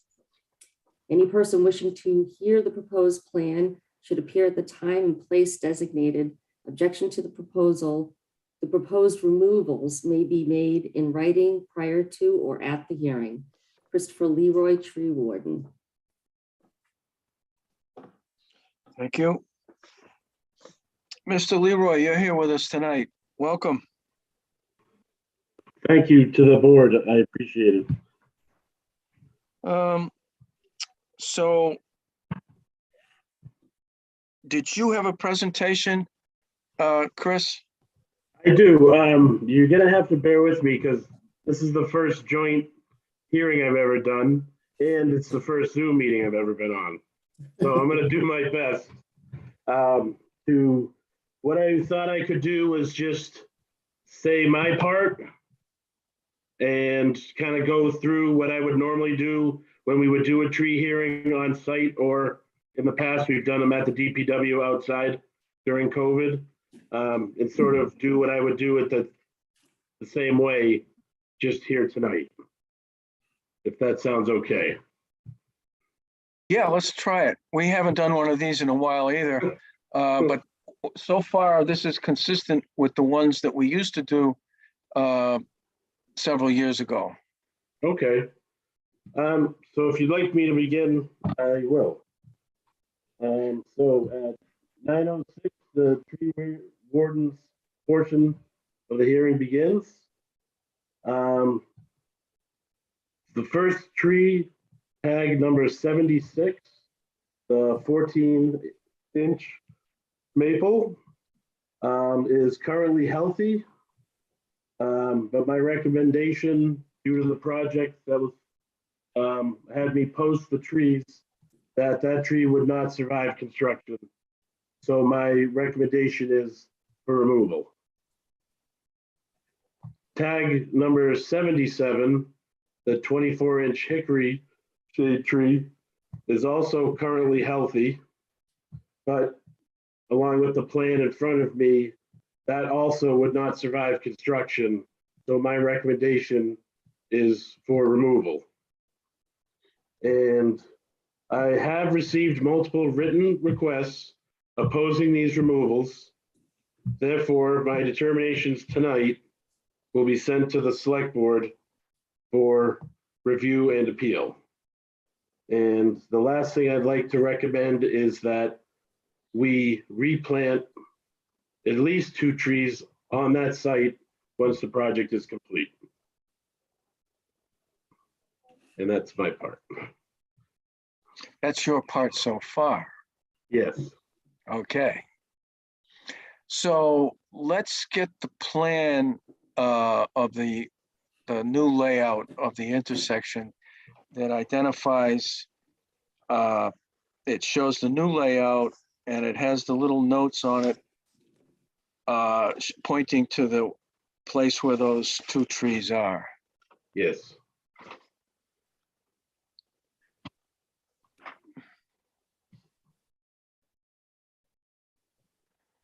That's the one.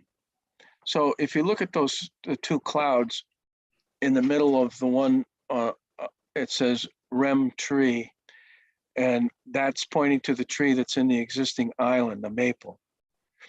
And then the lower cloud says REM tree, which is removed tree, which is just to the right of the edge of that sidewalk that goes down to the schools. And you'll also, I think the public hearing notice identified the notice that Colleen read, identified the tree as a hickory. And the notice that's actually tapped onto the tree identifies it as an elm. And I happen to live nearby there, so I looked at it today and sure looks like a hickory to me. Right. So go ahead, Chris. I apologize, Mr. Chairman. That's a clerical error by myself when we were getting the postings together. Okay, yeah, we figured that there was a mix-up somewhere, but we want to make sure that we can proceed legally with the tree being identified as 2 different types of tree. But we're going to proceed as far as we can tonight on this and see how the board and the public want to deal with this. This is not uncharted territory, although in the previous tree hearings that I've been involved in many years ago, we never had a situation where the public hearing notice differed from the notice on the tree. And when it comes to cutting the tree down, it probably doesn't matter whether it's an elm or an oak or a hickory, although the elm trees it is the state tree. But as you said, this was a typo, a clerical error, that the tree really is a hickory tree. So I guess what I'll do is open it up to the planning board and get the planning board's questions and comments. You might want to leave that up, Marnie, so that people can talk to it. I know I had some questions about the actual layout. I know it's from 2016.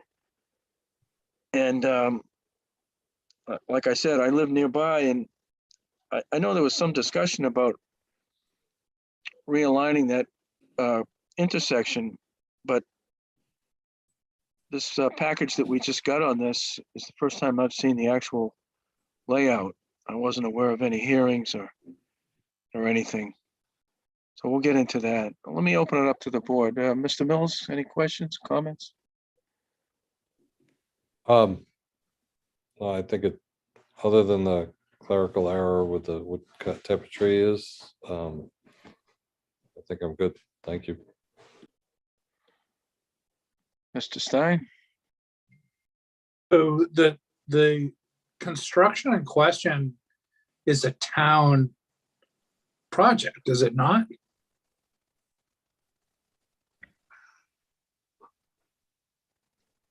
Hi, this is Greg Russell with VHB. Oh, that's right, Greg. I saw your name there. I should have called on you also.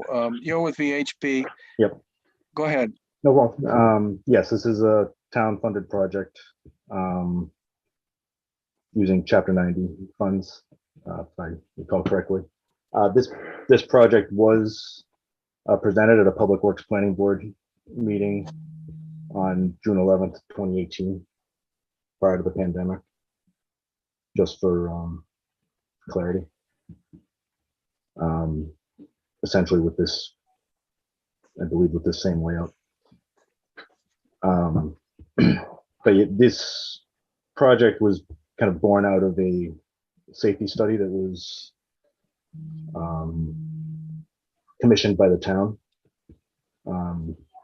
related to a residential development that everyone's favorite residential development up Flag Road. And as a result of some concerns about that development, the town issued it or commissioned a safety study that we did not do. And this was the one of the recommendations that came out of that study was improvements to this intersection, more or less in this fashion. So slightly, the alignment I believe is shifted slightly to the north in the study, but that's the general background. Has any of the construction started already? In this area, no. Okay, so I guess one thing that occurs to me is what will you do if the planning board decides that these trees cannot be removed? How will you proceed?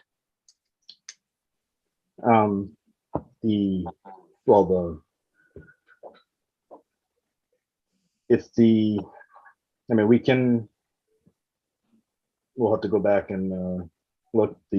This was included in a contract. This was included in a contract and was awarded to a contractor. We'd have to go back to the consult with DPW and town council about how to move forward with that. So there's no contingency plan at this time. You'd have to kind of reevaluate. You have to actually, in effect, go back to the drawing board. Yeah, I mean, there's things you could, yeah, I mean, there's things we could potentially do to modify things. We could remove we'd have to remove, I guess one, would be removing the sidewalk. One would be removing, and then in addition to that, removing the crosswalk, because you cannot have a crosswalk without an ADA compliant landing. So the existing crosswalk is not ADA compliant that's there now. In order to, for the tree and the island to do, something with this, I'm still not entirely sure it would survive the construction.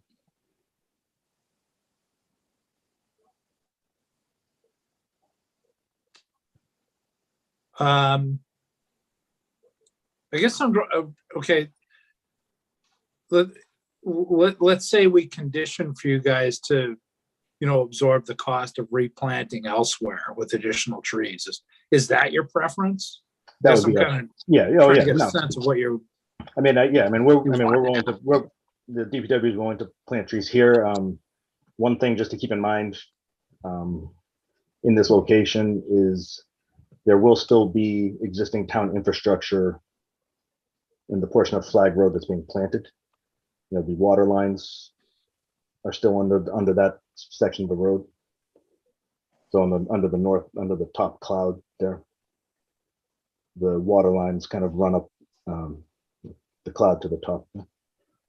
Yeah, so the water lines still run in that area. So you just have to be careful with what we do plant and where we plant it. But the intent would be to plant something there. The DPW is more than happy to plant elsewhere, whether it's on other scenic roads or elsewhere in town. Okay. I mean, at the moment, to be honest, I'm leaning toward, I hate to say it, I'm leaning toward keeping the trees in place and not going the route of replanting at this moment. But I'm still open to hearing my fellow board members and further comments. You know, I guess, one thing a couple of things I would say with the, with the crossing where it is, and then, like I said, this came out of a safety study where there were concerns about speeds going up Flag Road. One of the reasons this geometry was selected is that it really only serves buses and your smaller delivery trucks. Trailer trucks aren't able to make this turn, which goes back to there was a previous request about trucks on Flag Road, or concern about trucks on Flag Road. So that was part of that, and that in the hopes that would kind of treat that as well. What was noted in the safety study is that the majority of crashes on Deerfoot Road and Flag Road are related to roadside objects, whether it be trees, walls, mailboxes. And it's just due to a lack of available clear zone, which is typical on a scenic road. Where the path comes out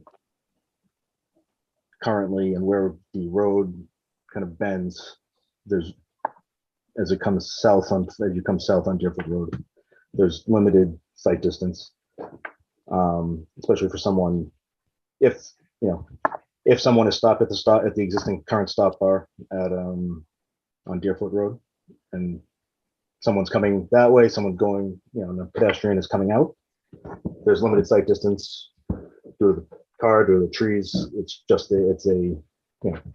There's a lot of stuff going on at that intersection, which is kind of what was one of the concerns originally. So we kind of tried to resolve that with minimal impact to private property. The easiest way to kind of get away from, the other way to get away from the trees is to, bend the road more, but then you're impacting, private property, which we didn't want to do. And I appreciate your clarification on those points. Thank you. I'm still open to hearing more, and I haven't made a final decision yet, but I just kind of wanted to let you know where I was at. No, appreciate it. Thank you. Thank you. Mrs. Luttrell.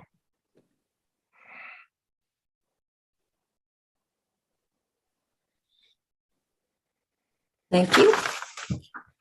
Was the hearing notice posted on the website anywhere? I'm going to be perfectly honest. I don't know. The minutes are online. That's all. That's what I can tell you at the moment. No, I mean this hearing notice. I looked under hearings and I looked at the DPW website and I couldn't find it. That'd be a question for Chris. Okay. Now the hickory tree, is that in a sidewalk? Or is it within the right of way there? Hickory tree, it's the hickory tree, the roadway. So with the current alignment, the hickory tree, or at least portion of it will be in the roadway. And then the other portion would have been in the sidewalk. The intent was to bring the path up, carry the sidewalk to the north, and then cross once. So on the sidewalk on the path that's coming up from the school, the path comes up and would turn to the north to the new crosswalk. One, would it be helpful if I shared mine? Sure. Yeah, you wanna, I don't think I'm a presenter. But I'm Yeah. sharing a picture right now. yeah, so. Oh, perfect. Yeah, so the path comes up. And you would, if you were walking up the path towards the road, you would take a right. Okay, so Yep. so that tree that I'm looking at would be in the middle of the sidewalk that goes up to the crosswalk? Yes. And and part of this is, nobody likes to cross twice, and kids like to do it less. So you have the fewer crosswalks you can have, the more likely they're actually going to get used. So the idea would be to have a single crossing from the school side to the Flag Road side. There is the potential you could take a left and send the sidewalk to the left, and then cross onto the other side, and then do a second crossing across the new leg. But then that would also potentially impact there are three other trees on that side, including 15-inch cherry, 15-inch hickory. Yeah, you can see right on the other side of the crosswalk there. Those are a little further set back from the roadway, so they pose less of a danger to, as a roadside hazard, I guess, if you want to say that. And we'd also, from a design standpoint, when you have a three-legged intersection, especially if it's unsignalized, if you're taking a right out of the intersection, you're looking to the left over your shoulder to see if you have a clear gap to turn out of. And hence, you don't always look back to the right to see if someone is crossing in front of you as you turn. Whereas if, the crosswalk is in front of you as you're taking a left, you're more apt to see a pedestrian crossing across your face. Hence, kind of the judgment that was used to put the crosswalk where it is, or where it's proposed. Okay, and this is being done for safety reasons, although the safety report showed all the accidents on the road. I think maybe one of them was anywhere near this intersection. That was the recommendation that came out of the safety report, was to realign this intersection. I think they felt that would reduce speeds on Flag Road because you don't have this kind of the sweeping right turn. Again, it would should reduce truck traffic on Flag Road by making it, trucks aren't able to, won't be able to just make that basically easy turn coming from Main Street or right onto Flag Road and continue on.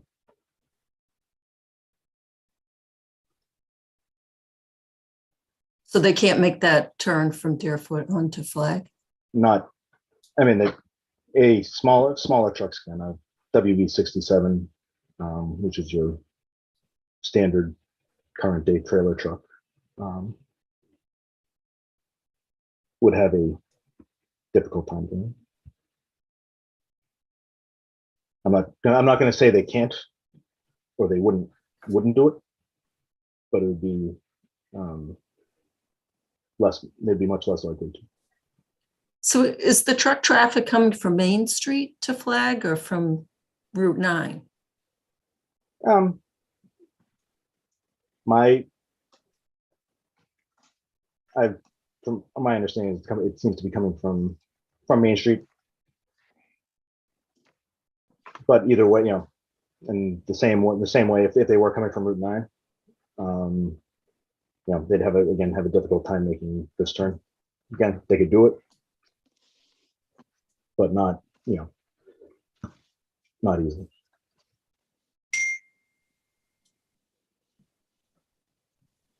Yeah, this was designed for buses and fire trucks and your standard delivery trucks.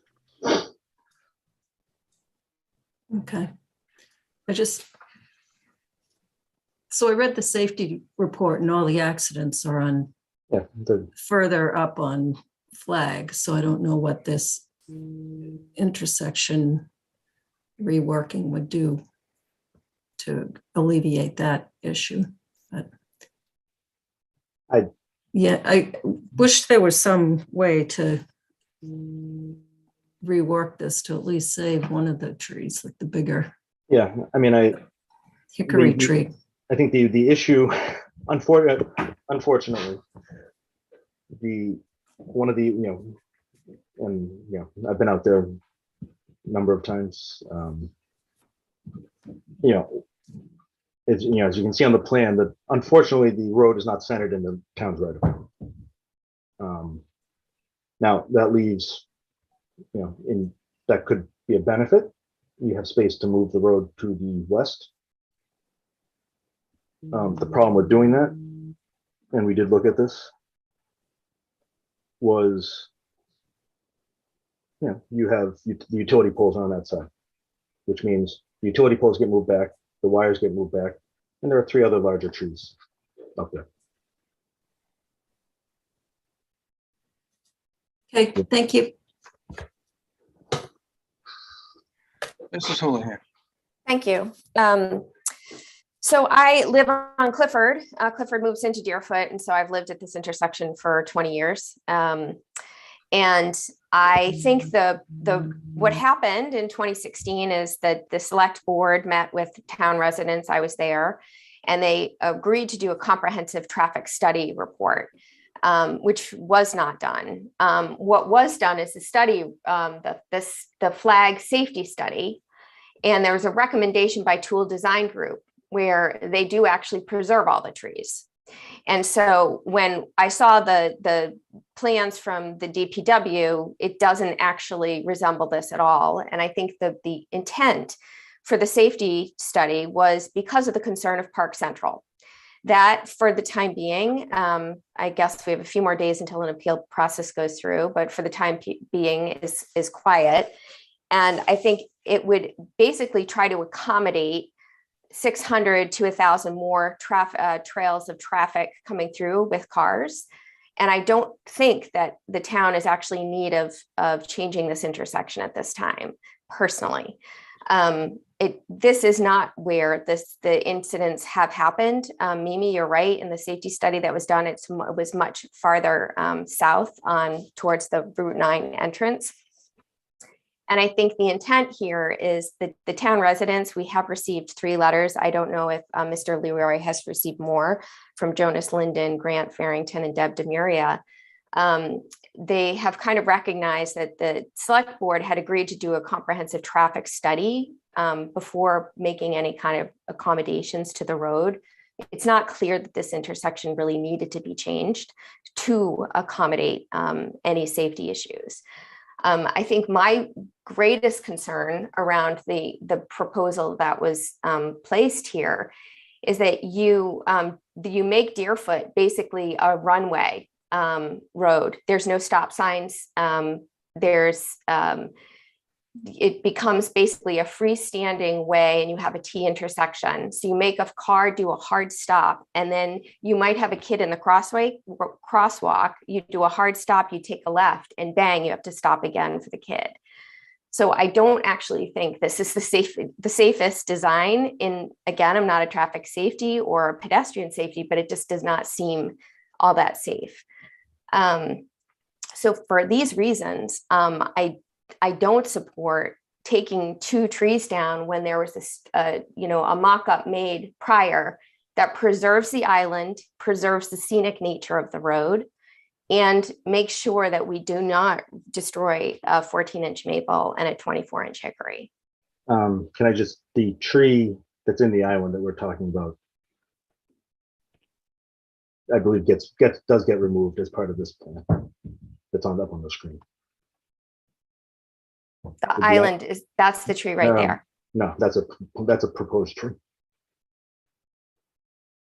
The island, the tree that we're talking about would be around where the stop bar is on Deerfoot or on Flag Road.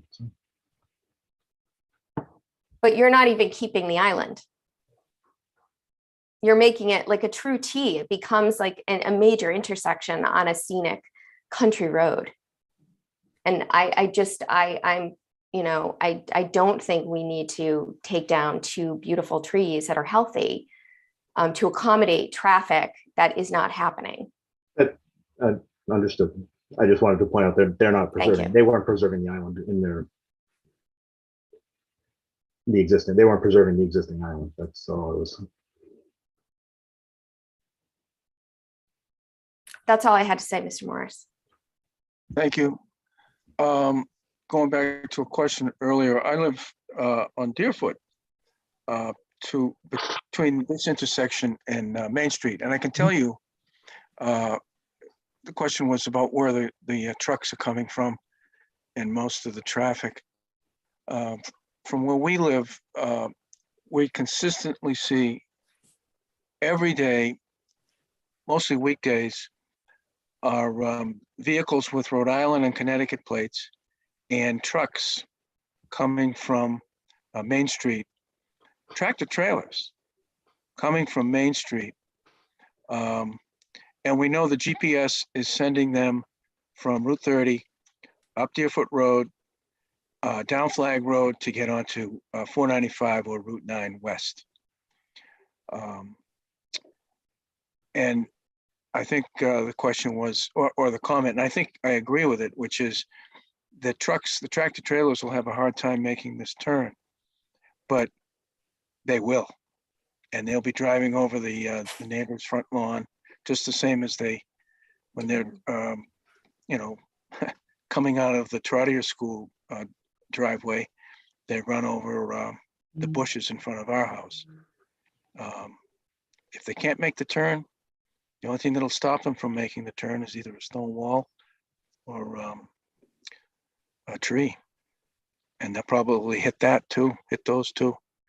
So yes, they're coming from, and we've talked to the different people that done it. We've had opportunities to question them, and they tell us the GPS sends them that way. Yeah, and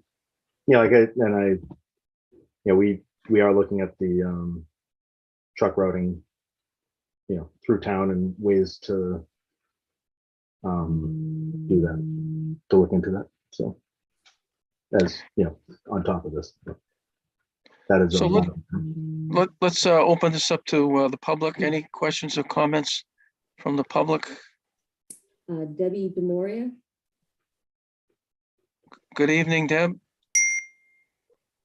Hi there, Debbie DeMuria, 58 Flag Road, a member of the ZBA, but I'm just speaking as a resident of Flag Road tonight. I just wanted to set the record straight that trees actually slow people down. There's been a lot of studies that show that if, for a scenic road, an old country road that has a lot of trees, people actually drive slower than roads that are clear cut, like runway type situations. So I think that we have this kind of impression that trees are in the way and we need to increase the sight line, for safety or something like that. But people do slow down because of trees. But I just wanted to take a step back. I sent you a letter. This is probably one of the oldest roads in Southborough.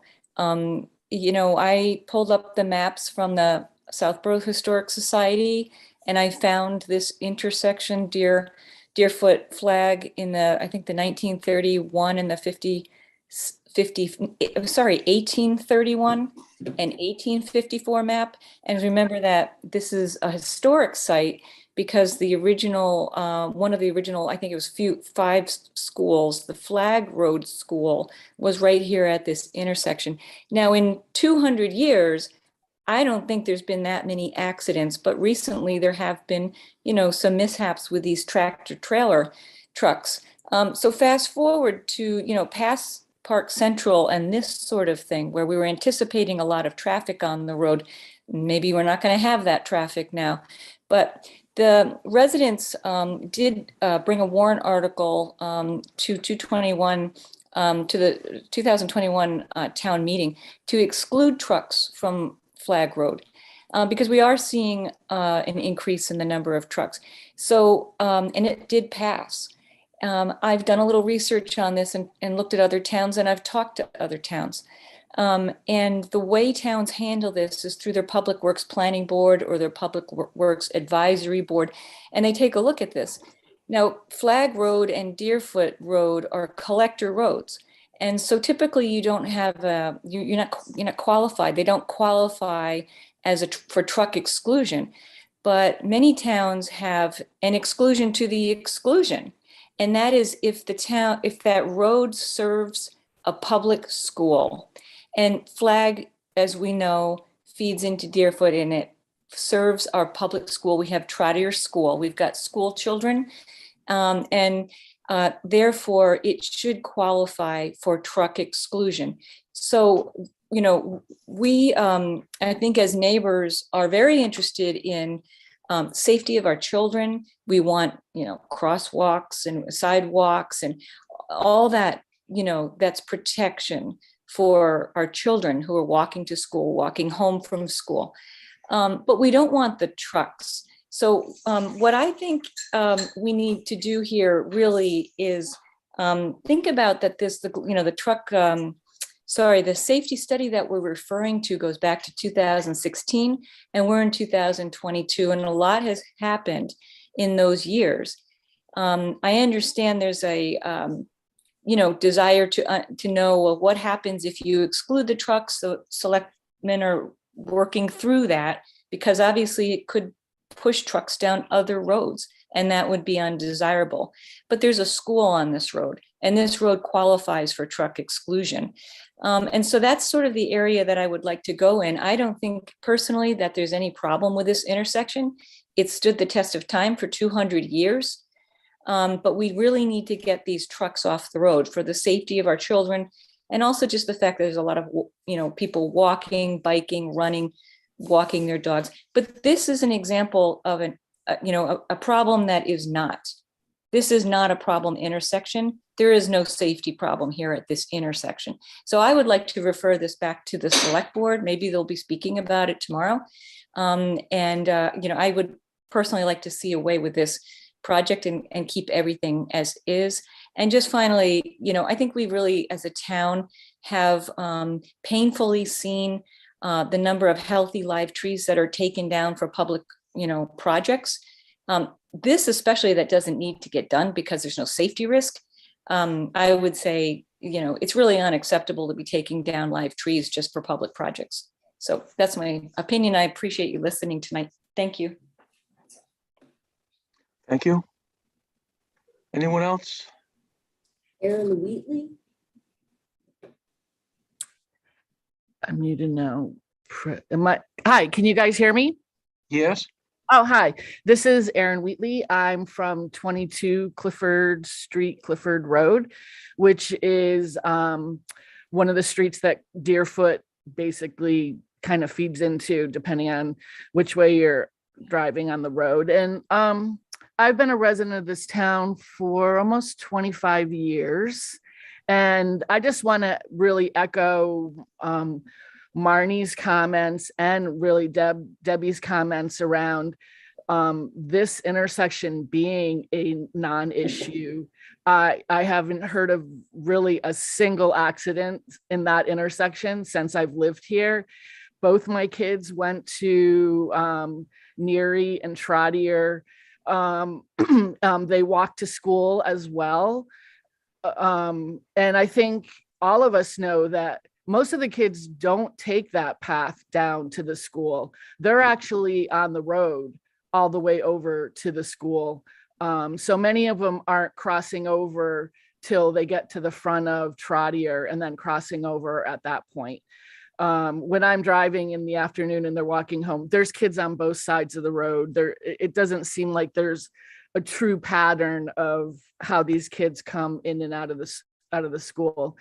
I think, to me, my concern is more, why is this really being done? And I felt strongly that this traffic study this study was put in place because of Park Central, in a preparation for this, which many of us in the town were not supportive of. Changes were being made, even putting the line down Flag Road, that really signaled to the residents of the neighborhood that the town was going to go through with Park Central regardless of what we thought. And I think this intersection is another example of that. And I'm very concerned about it. I don't see it calming traffic. One thing that would calm traffic is actually having the police pull people over for speeding. That would be an excellent way to calm the traffic in the area.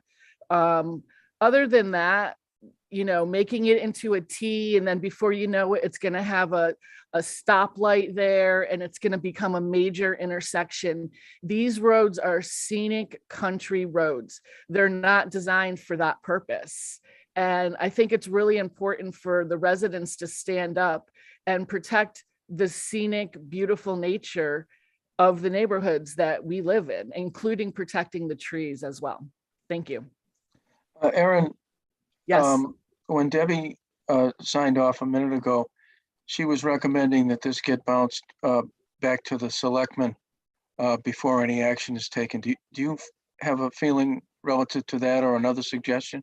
Yeah, I mean, one of the things that Marnie brought up was the other drawing. There's another plan from Tool Design Group. Why isn't that something that we can consider? I just felt like the person who was speaking, and I'm sorry, I don't know his name, around this intersection, it just doesn't make sense to me that doing all this work and modifying this intersection's going to help anything, especially since most of the accidents are on Flag Road, and partially because it is a very narrow scenic road, which is meant to be driven slowly. I do think it should be bounced back, and I think that there should be a reconsideration. Do we even need to do this project? Because if you ask me, there's plenty of other road work that could be done in the town of Southborough before we need to modify this intersection. Thank you. Thank you. Anyone else? Anyone from the public? Nope.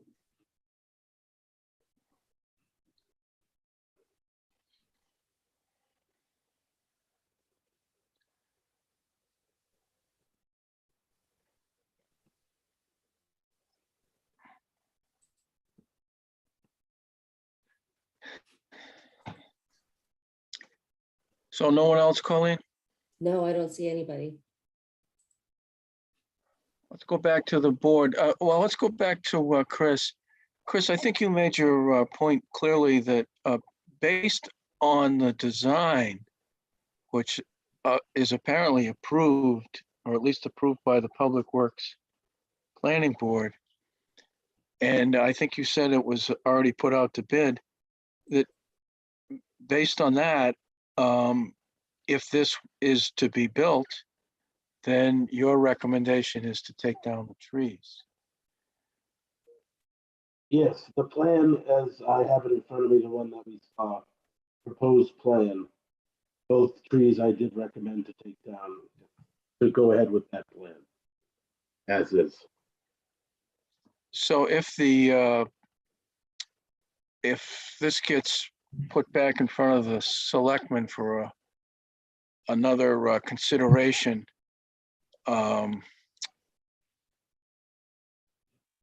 that may change the need to take the trees down, or at least one of them or both of them. So I'll just say tonight, our action tonight is to, I believe it would be to approve the removal of both trees, approve the removal of one or the other, disapprove the removal of any trees, or continue the hearing with no action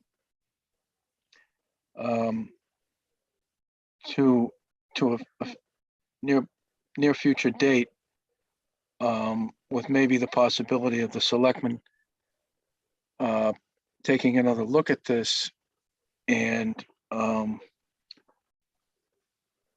finding a way to maybe definitively say this is it or nothing, or this is it, we're going to do this, and force the board to make a decision. So I think those are our options tonight, and I'll open it up back to the board as to what we want to do tonight. It is getting late and we still have a bunch of other stuff on the agenda. Mr. Mills. I'd be in favor of putting it back to the selectmen to take a second look at it, and then keeping the public hearing open once we get their feedback. Thank you. Mr. Stein? Not to remove the trees. The trees stay. So do you feel that that should be a vote taken tonight? Yes. Mrs. Luttrell?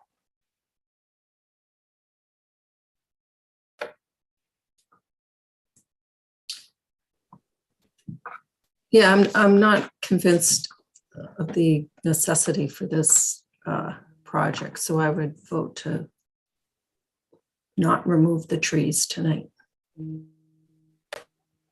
Mrs. Houlihan?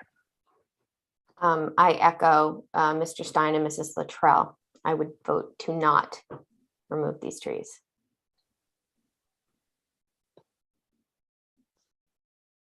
So if that vote is taken and it carries, then does that essentially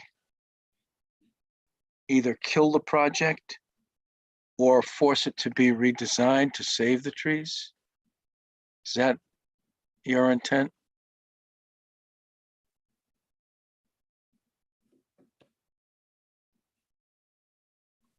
Yes, yeah, Marty. So my intent is that I don't think this road work needs to be done. So I think by forcing it to say no trees are removed, we force it back to the select board to reevaluate why this work is even being proposed.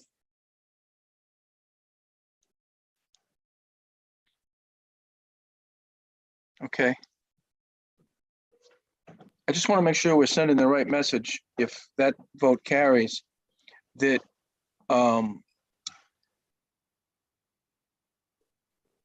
that the planning board has its eyes open and is not opposed to removing public trees in the public way, except on a case-by-case basis. And if what we're finding is, if they're healthy trees, the project isn't essential, then the trees shouldn't be cut down. That seems to be what I'm hearing.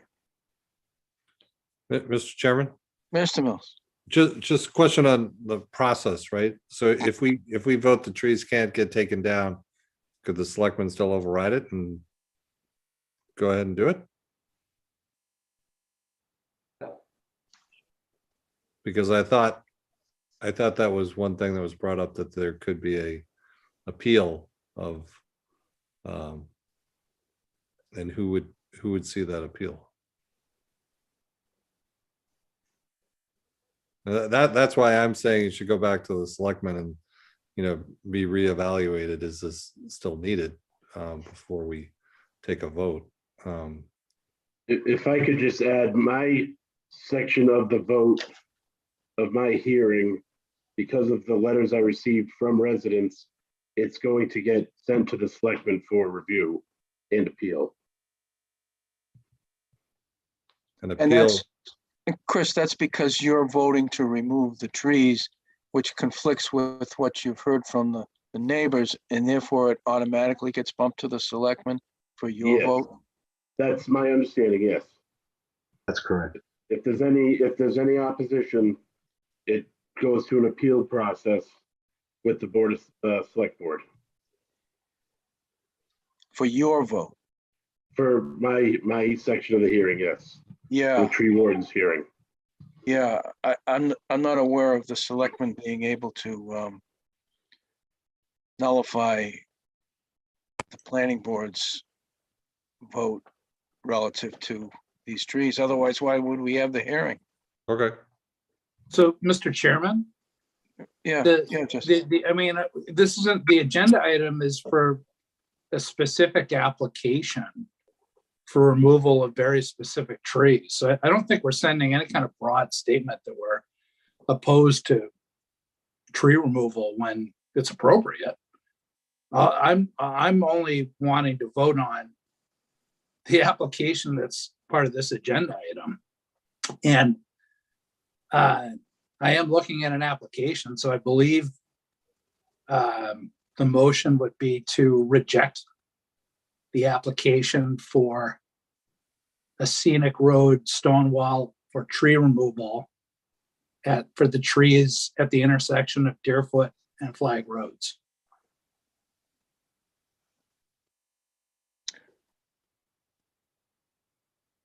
Does anybody disagree with that?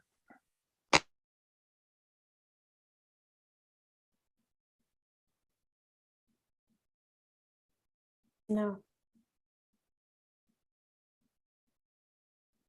Well, in that case, it's probably appropriate to ask for a motion to continue the public hearing without a vote. If that motion is made and seconded, we would vote on that. If no motion is made, then we'd move on to a motion to deal with the trees.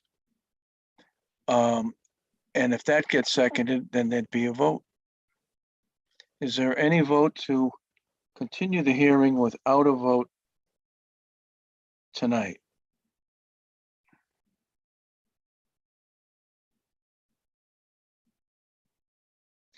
In that case, hearing none, we would entertain a motion to address the application by voting tonight.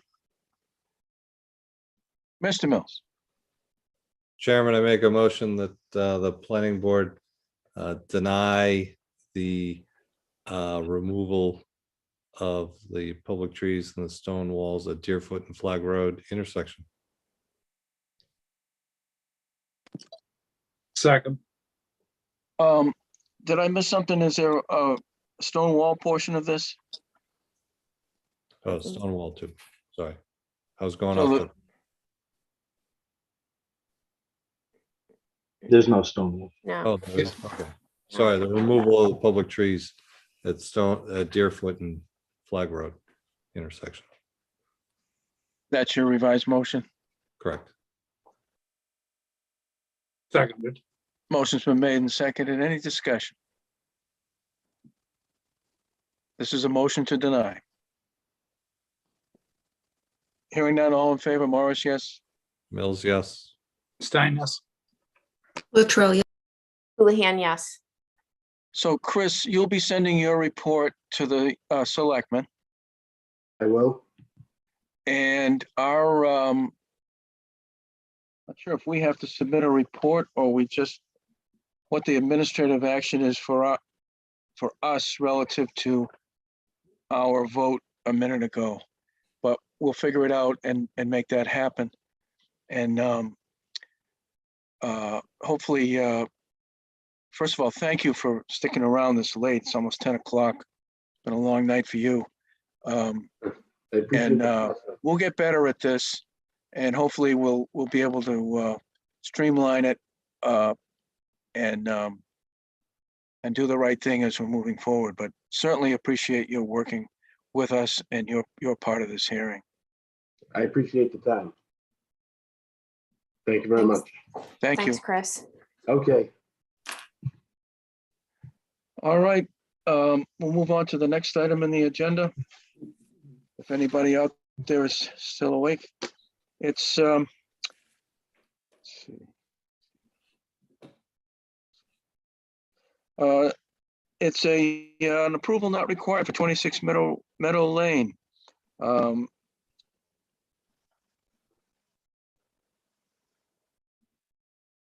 Actually, going back to the last agenda item, we opened the public hearing and we didn't hear any more input from the public, but we did not close the public hearing. Mr. Chairman, I make a motion, we close the public hearing for Scenic Road tree removal, Deerfoot Flag Road intersection. Second. Motion's been made and seconded to close the public hearing. Is there, last chance, anyone from the public want to speak relative to this public hearing? Oh, Debbie DeMoria would like to speak. Go ahead. Hi, everybody. So just one clarification. So I understand we're under an interim process right now. And I would just like to clarify, it appeared to me that decisions about public on scenic roads are made by this body, and decisions on non-scenic roads are made by the select board. So can we just clarify whether there's a possible appeal to the select board, or whether planning board has the final decision on scenic road, trees on scenic roads? I think we just covered that, and it was our opinion that the decisions of the planning board are not appealable to the Board of Selectmen. They may be appealable to somebody else, and I know I've seen in other towns, the process is spelled out that the appeal can go to the Superior Court, similar to site plan and other things that can be appealed by against the planning board. But we're not aware at this point of any authority of the selectmen to address an appeal based on a vote of the planning board. Thank you. Okay, there's a motion on the floor to close the public hearing. It's been seconded. Any other questions, comments from the public?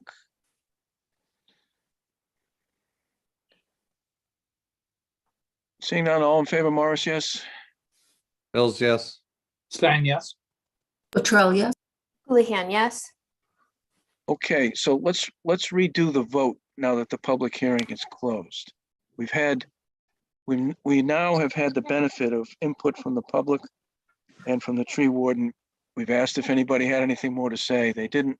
So now it would be appropriate for us to entertain a motion to take action. Mr. Mills. Mr. Chairman, I make a motion, we deny the Scenic Road tree removal request at the intersection of Deerfoot and Flag Road. Second. Motion's been made and seconded. Any discussion? This is a motion to deny. All in favor? Morris, yes? Mills, yes. Stein, yes. Latrell, yes. Houlihan, yes. Okay, thank you. Now we can move on to the next item on the agenda, which is an approval not required for 26 Meadow Lane. Who's going to put that up? Marnie? And Colleen, we received this. Tell us when we received it. Give us a little bit of an overview. We just recently had seen an A&R on Meadow Lane, and this is a revised or a newer edition of that, I believe. Yes, so since I've been here, this is the third, but I believe there was actually 4 A&Rs now. So this one was sent to us on April 19th. And it is the final A&R before they come back with a, not a subdivision, but plans. They're gonna create the lots at the next spot. And that's pretty much it, I think. So we'll open it up to, are you there, Bill? Are you going to do this, Mr. Putri?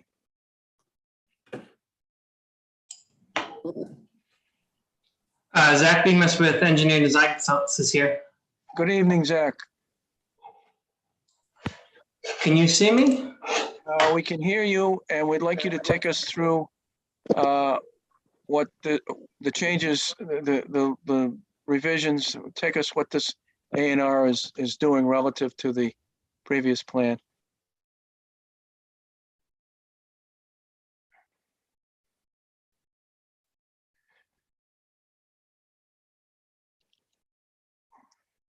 I can't hear him anymore.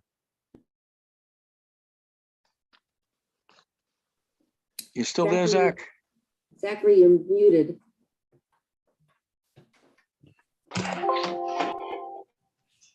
There he is. Oh. Can you hear me now? Yes. Yes. Excellent. Okay, it disappeared off my computer for a second, and now I seem to be back in. So yes, there are 3 plans of record, I would say, that things that have been endorsed by the planning board. The first of those would be the lot that created lot 1A. That's down there, that's the land of McGovern. There's some parcels that were swapped, 3 different parcels in particular that were conveyed between 3 different property owners. It created lot 1A, and that's where we left it. We then produced a second plan that was endorsed by the planning board on March 14th. That created lots 3, 4, 5, and 6. That's area that now comprises lots 3A, 4A, and 5A, as shown on this plan. That plan, although it was endorsed by the planning board, unlike the other plan, the first A&R, did not go to record at the Worcester County Registry of Deeds. This plan is intended to completely replace that plan at the registry. The other one will not be recorded. This one will be. The major changes that have happened, lot 2B, all the way in the west, is a redivision and replaces lot 2A of the first plan. And lots 3A, 4A, and 5A are replacements and supersedings of lots 3, 4, and 5 of that March 14th plan. And for future, where this is all going, lot 5A will be the subject of a flexible development application in the future. So if that didn't confuse you all, I'm more than happy to walk through it again. Any other questions, I'm more than happy to answer them. Thank you. Thank you. You said the previous plan, I think you said lot 6. Yes, on the March 14th plan, the endorsed March 14th date plan, there is a lot 6. There is no longer a lot 6 on this plan. Okay, because that's what I was looking for. Lot 4 comprises most of the land of lot 6 and most of the land of lot 5 of the prior plan. Thank you. Mr. Mills? I know the town planners reviewed this and reviewed frontage and lot size and everything, so I have no question. Thank you, Mr. Stein. No questions. Mrs. Latrell?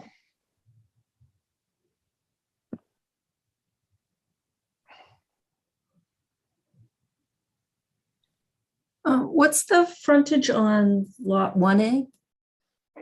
Lot 1A is 125 feet. And that's defined on the plan that was endorsed on January 24th.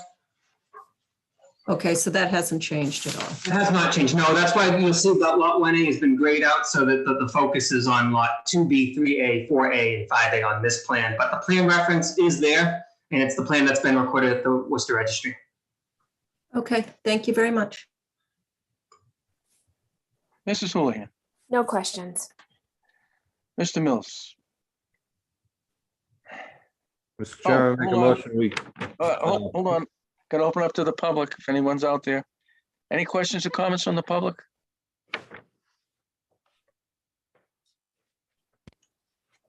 Not seeing anybody.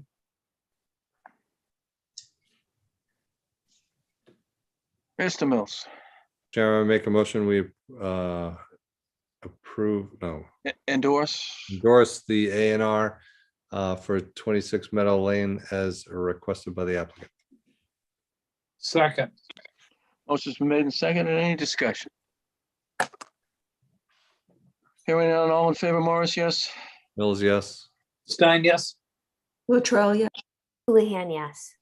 So what we'll do is the usual, when the plan is ready now for signature, Colleen, in your office.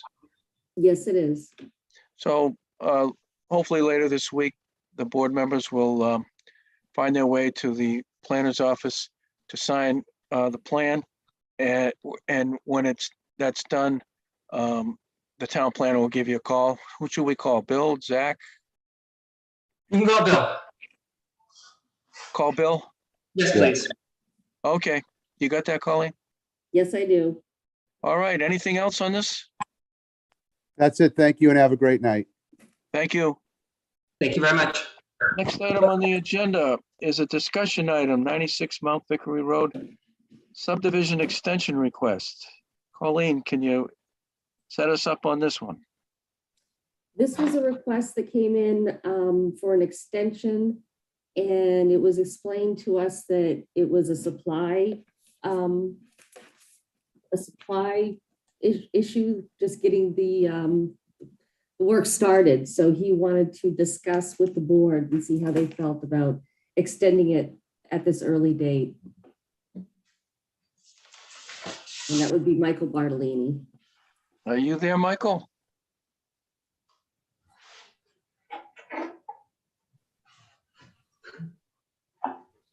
He's here.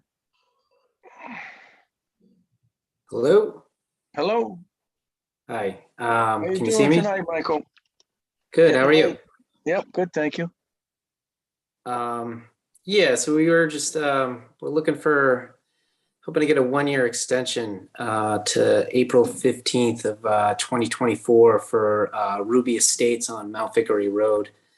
The issue that we're having, we're running into a lot of some major supply shortage issues on certain road materials, utility materials. The biggest of which is the ductile iron. We've been checking in with our suppliers, and it's looking like we probably won't be able to get ductile iron and some other material until winter, early spring.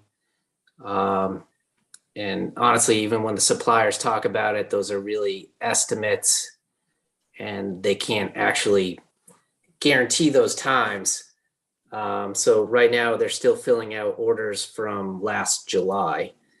And our fear is that, you know, if we open up this project, we won't have the ability to finish it and it will stay open for an extended period of time. So the extension will essentially help us get the product in. We can then move forward with the project knowing that we have all that stuff and we complete it within a timely manner. Just leaving it open creates a lot of issues. So that's really what we're looking to do. Okay, I'll open it up to the board. Mr. Mills, I have no questions. Mr. Stein, Where does ductile iron come from? Where it originates, I don't know. I've checked with several suppliers, and they say they're all in the same boat. It comes when it comes, and your order gets filled when it gets filled.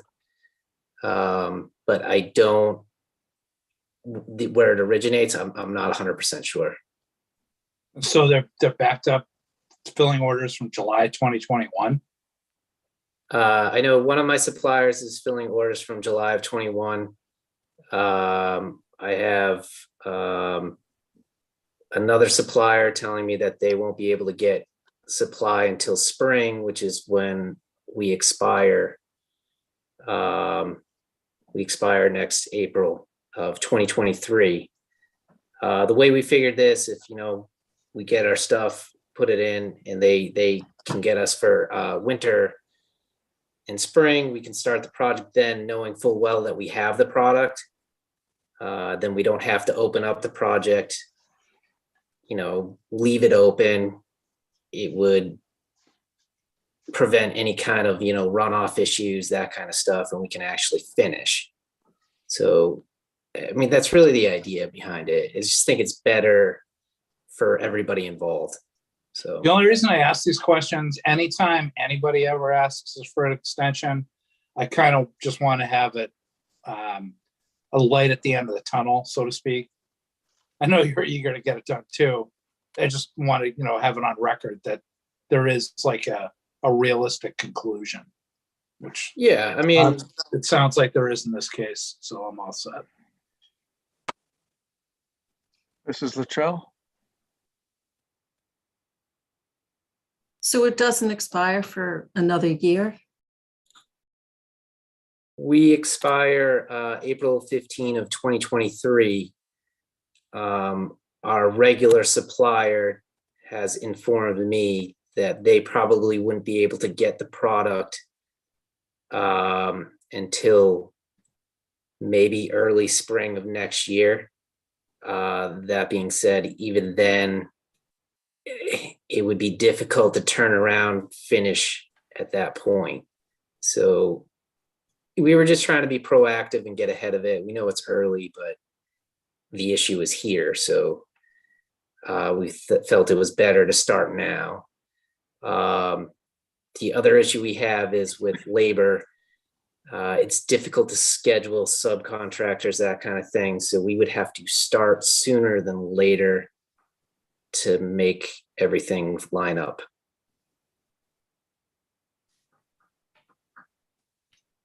Okay, thank you. Mrs. Houlihan? Yeah, I think it's a global problem in every industry. So it's not at all surprising to me. And I'm sorry you have to deal with it. I appreciate the proactivity. So, thank you. I discussed this with the town planner recently, and there's a concern about, well, I guess I'll ask the question. I think you've explained it very well, Michael, but what would be different if instead of on April 25th, 2022, the board votes to give you a 1-year extension? What would be the difference between us doing that now, or let's say in November or December, which is still many months before you would even need the extension? Again, it's we'd have to start sooner than later. So it's just to get to a certain point where we have the ability to actually finish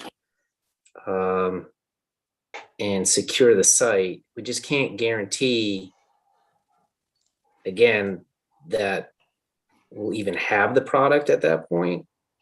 So it's just a matter of,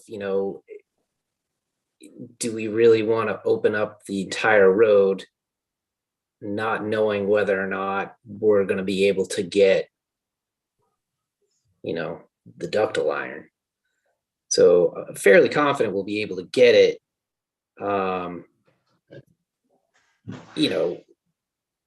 around that point. Is just, I don't know.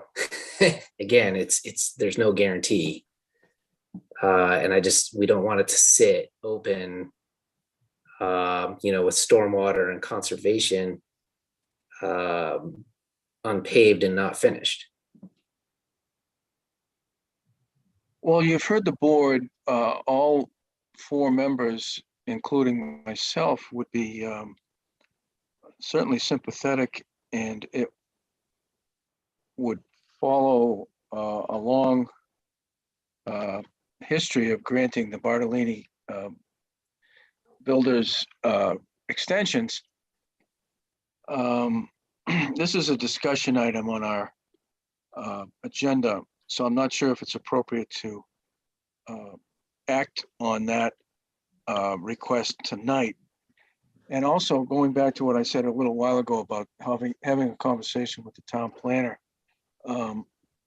I can't remember if she already did this or not, but there's a concern about setting a precedent. And if this were to, if we started granting extensions this far away from the deadline and set a precedent, that it would be possible in the future to start to lose control of all of this. So what I would recommend is we put this on our next agenda, not necessarily as a discussion item, but as an action item. And that would give us time to huddle with the town council to see what the pros and cons are of taking action now versus asking you to wait until later. So I think another, let's see, we're meeting again on May 4th. And then that's the pre-town planning board meeting, which right now only has 2 items on the agenda, which is the 2 warrant articles that the planning board has. So that would be the earliest we could do it, or even May 5th, have an agenda item. And certainly by May 9th, we could take action on this. Would that be okay with you? Does that sound all right?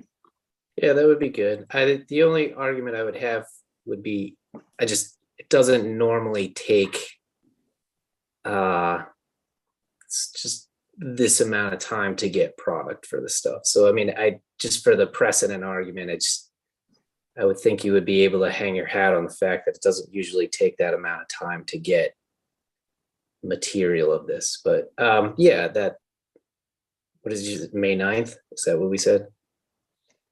That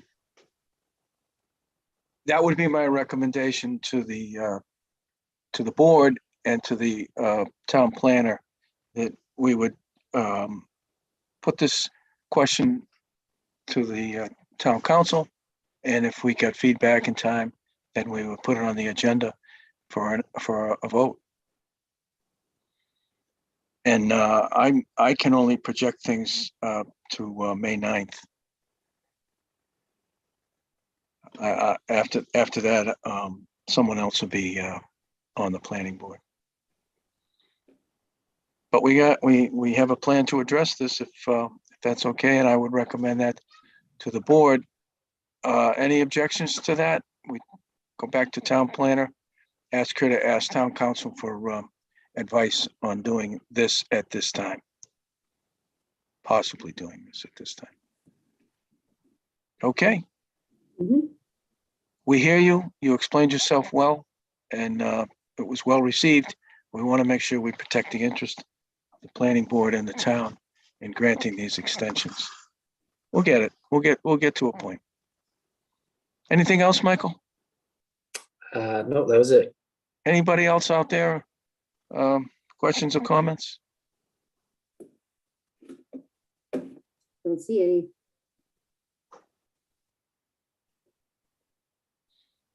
Do you know anything about miniature snowmobiles? Me, no. Okay. Okay. What should I? What should I? I don't know. No, No, I don't. I see them at your grandparents' house over the winter, they were going all over the place over there. That may have been my cousins, not me. Okay. All right. Well, good to see you. We'll get back to you. All right, thank you. Okay, thank you. Bye-bye. Bye. All right, next item on the agenda is the discussion item, MBTA communities. Who's got this one? Colleen? Yes, and I actually was sent an email to Lisa Braccio. Is that how you say her name? Yep. And she told me that she was going to be discussing this with the town administrator, and they would keep everybody abreast of what they decide to do. And so far, I haven't heard anything. So where is it now? Who has the ball? The selectmen would. You know that it's been put in their court? Yes, I directly talked to Lisa via email. Okay. Any questions or comments on this?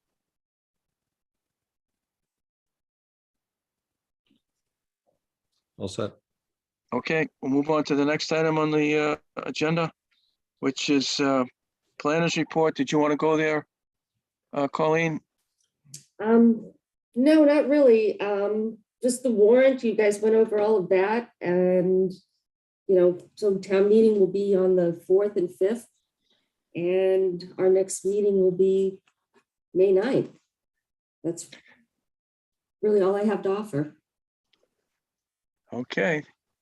Any questions or comments on the planners report?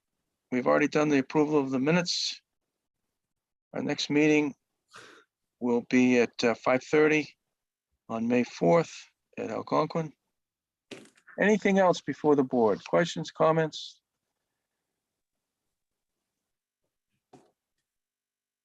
Kate's still awake. This is amazing. It's great. It's a miracle. Motion to adjourn. Second.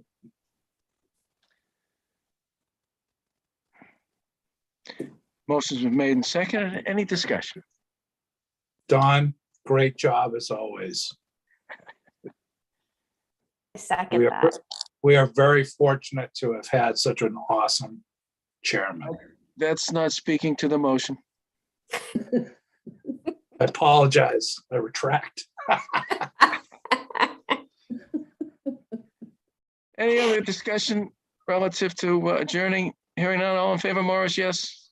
Mills, yes. Stein, yes? Latrell, yeah. Houlihan, yes. We're adjourned. Thanks a lot. Bye, guys. Thank you, Marnie. Great Thank job on the you. PowerPoint. Thanks, Oh, Kate. please. Thanks, Colleen. Thank you. Thanks, Colleen. Thanks, everyone.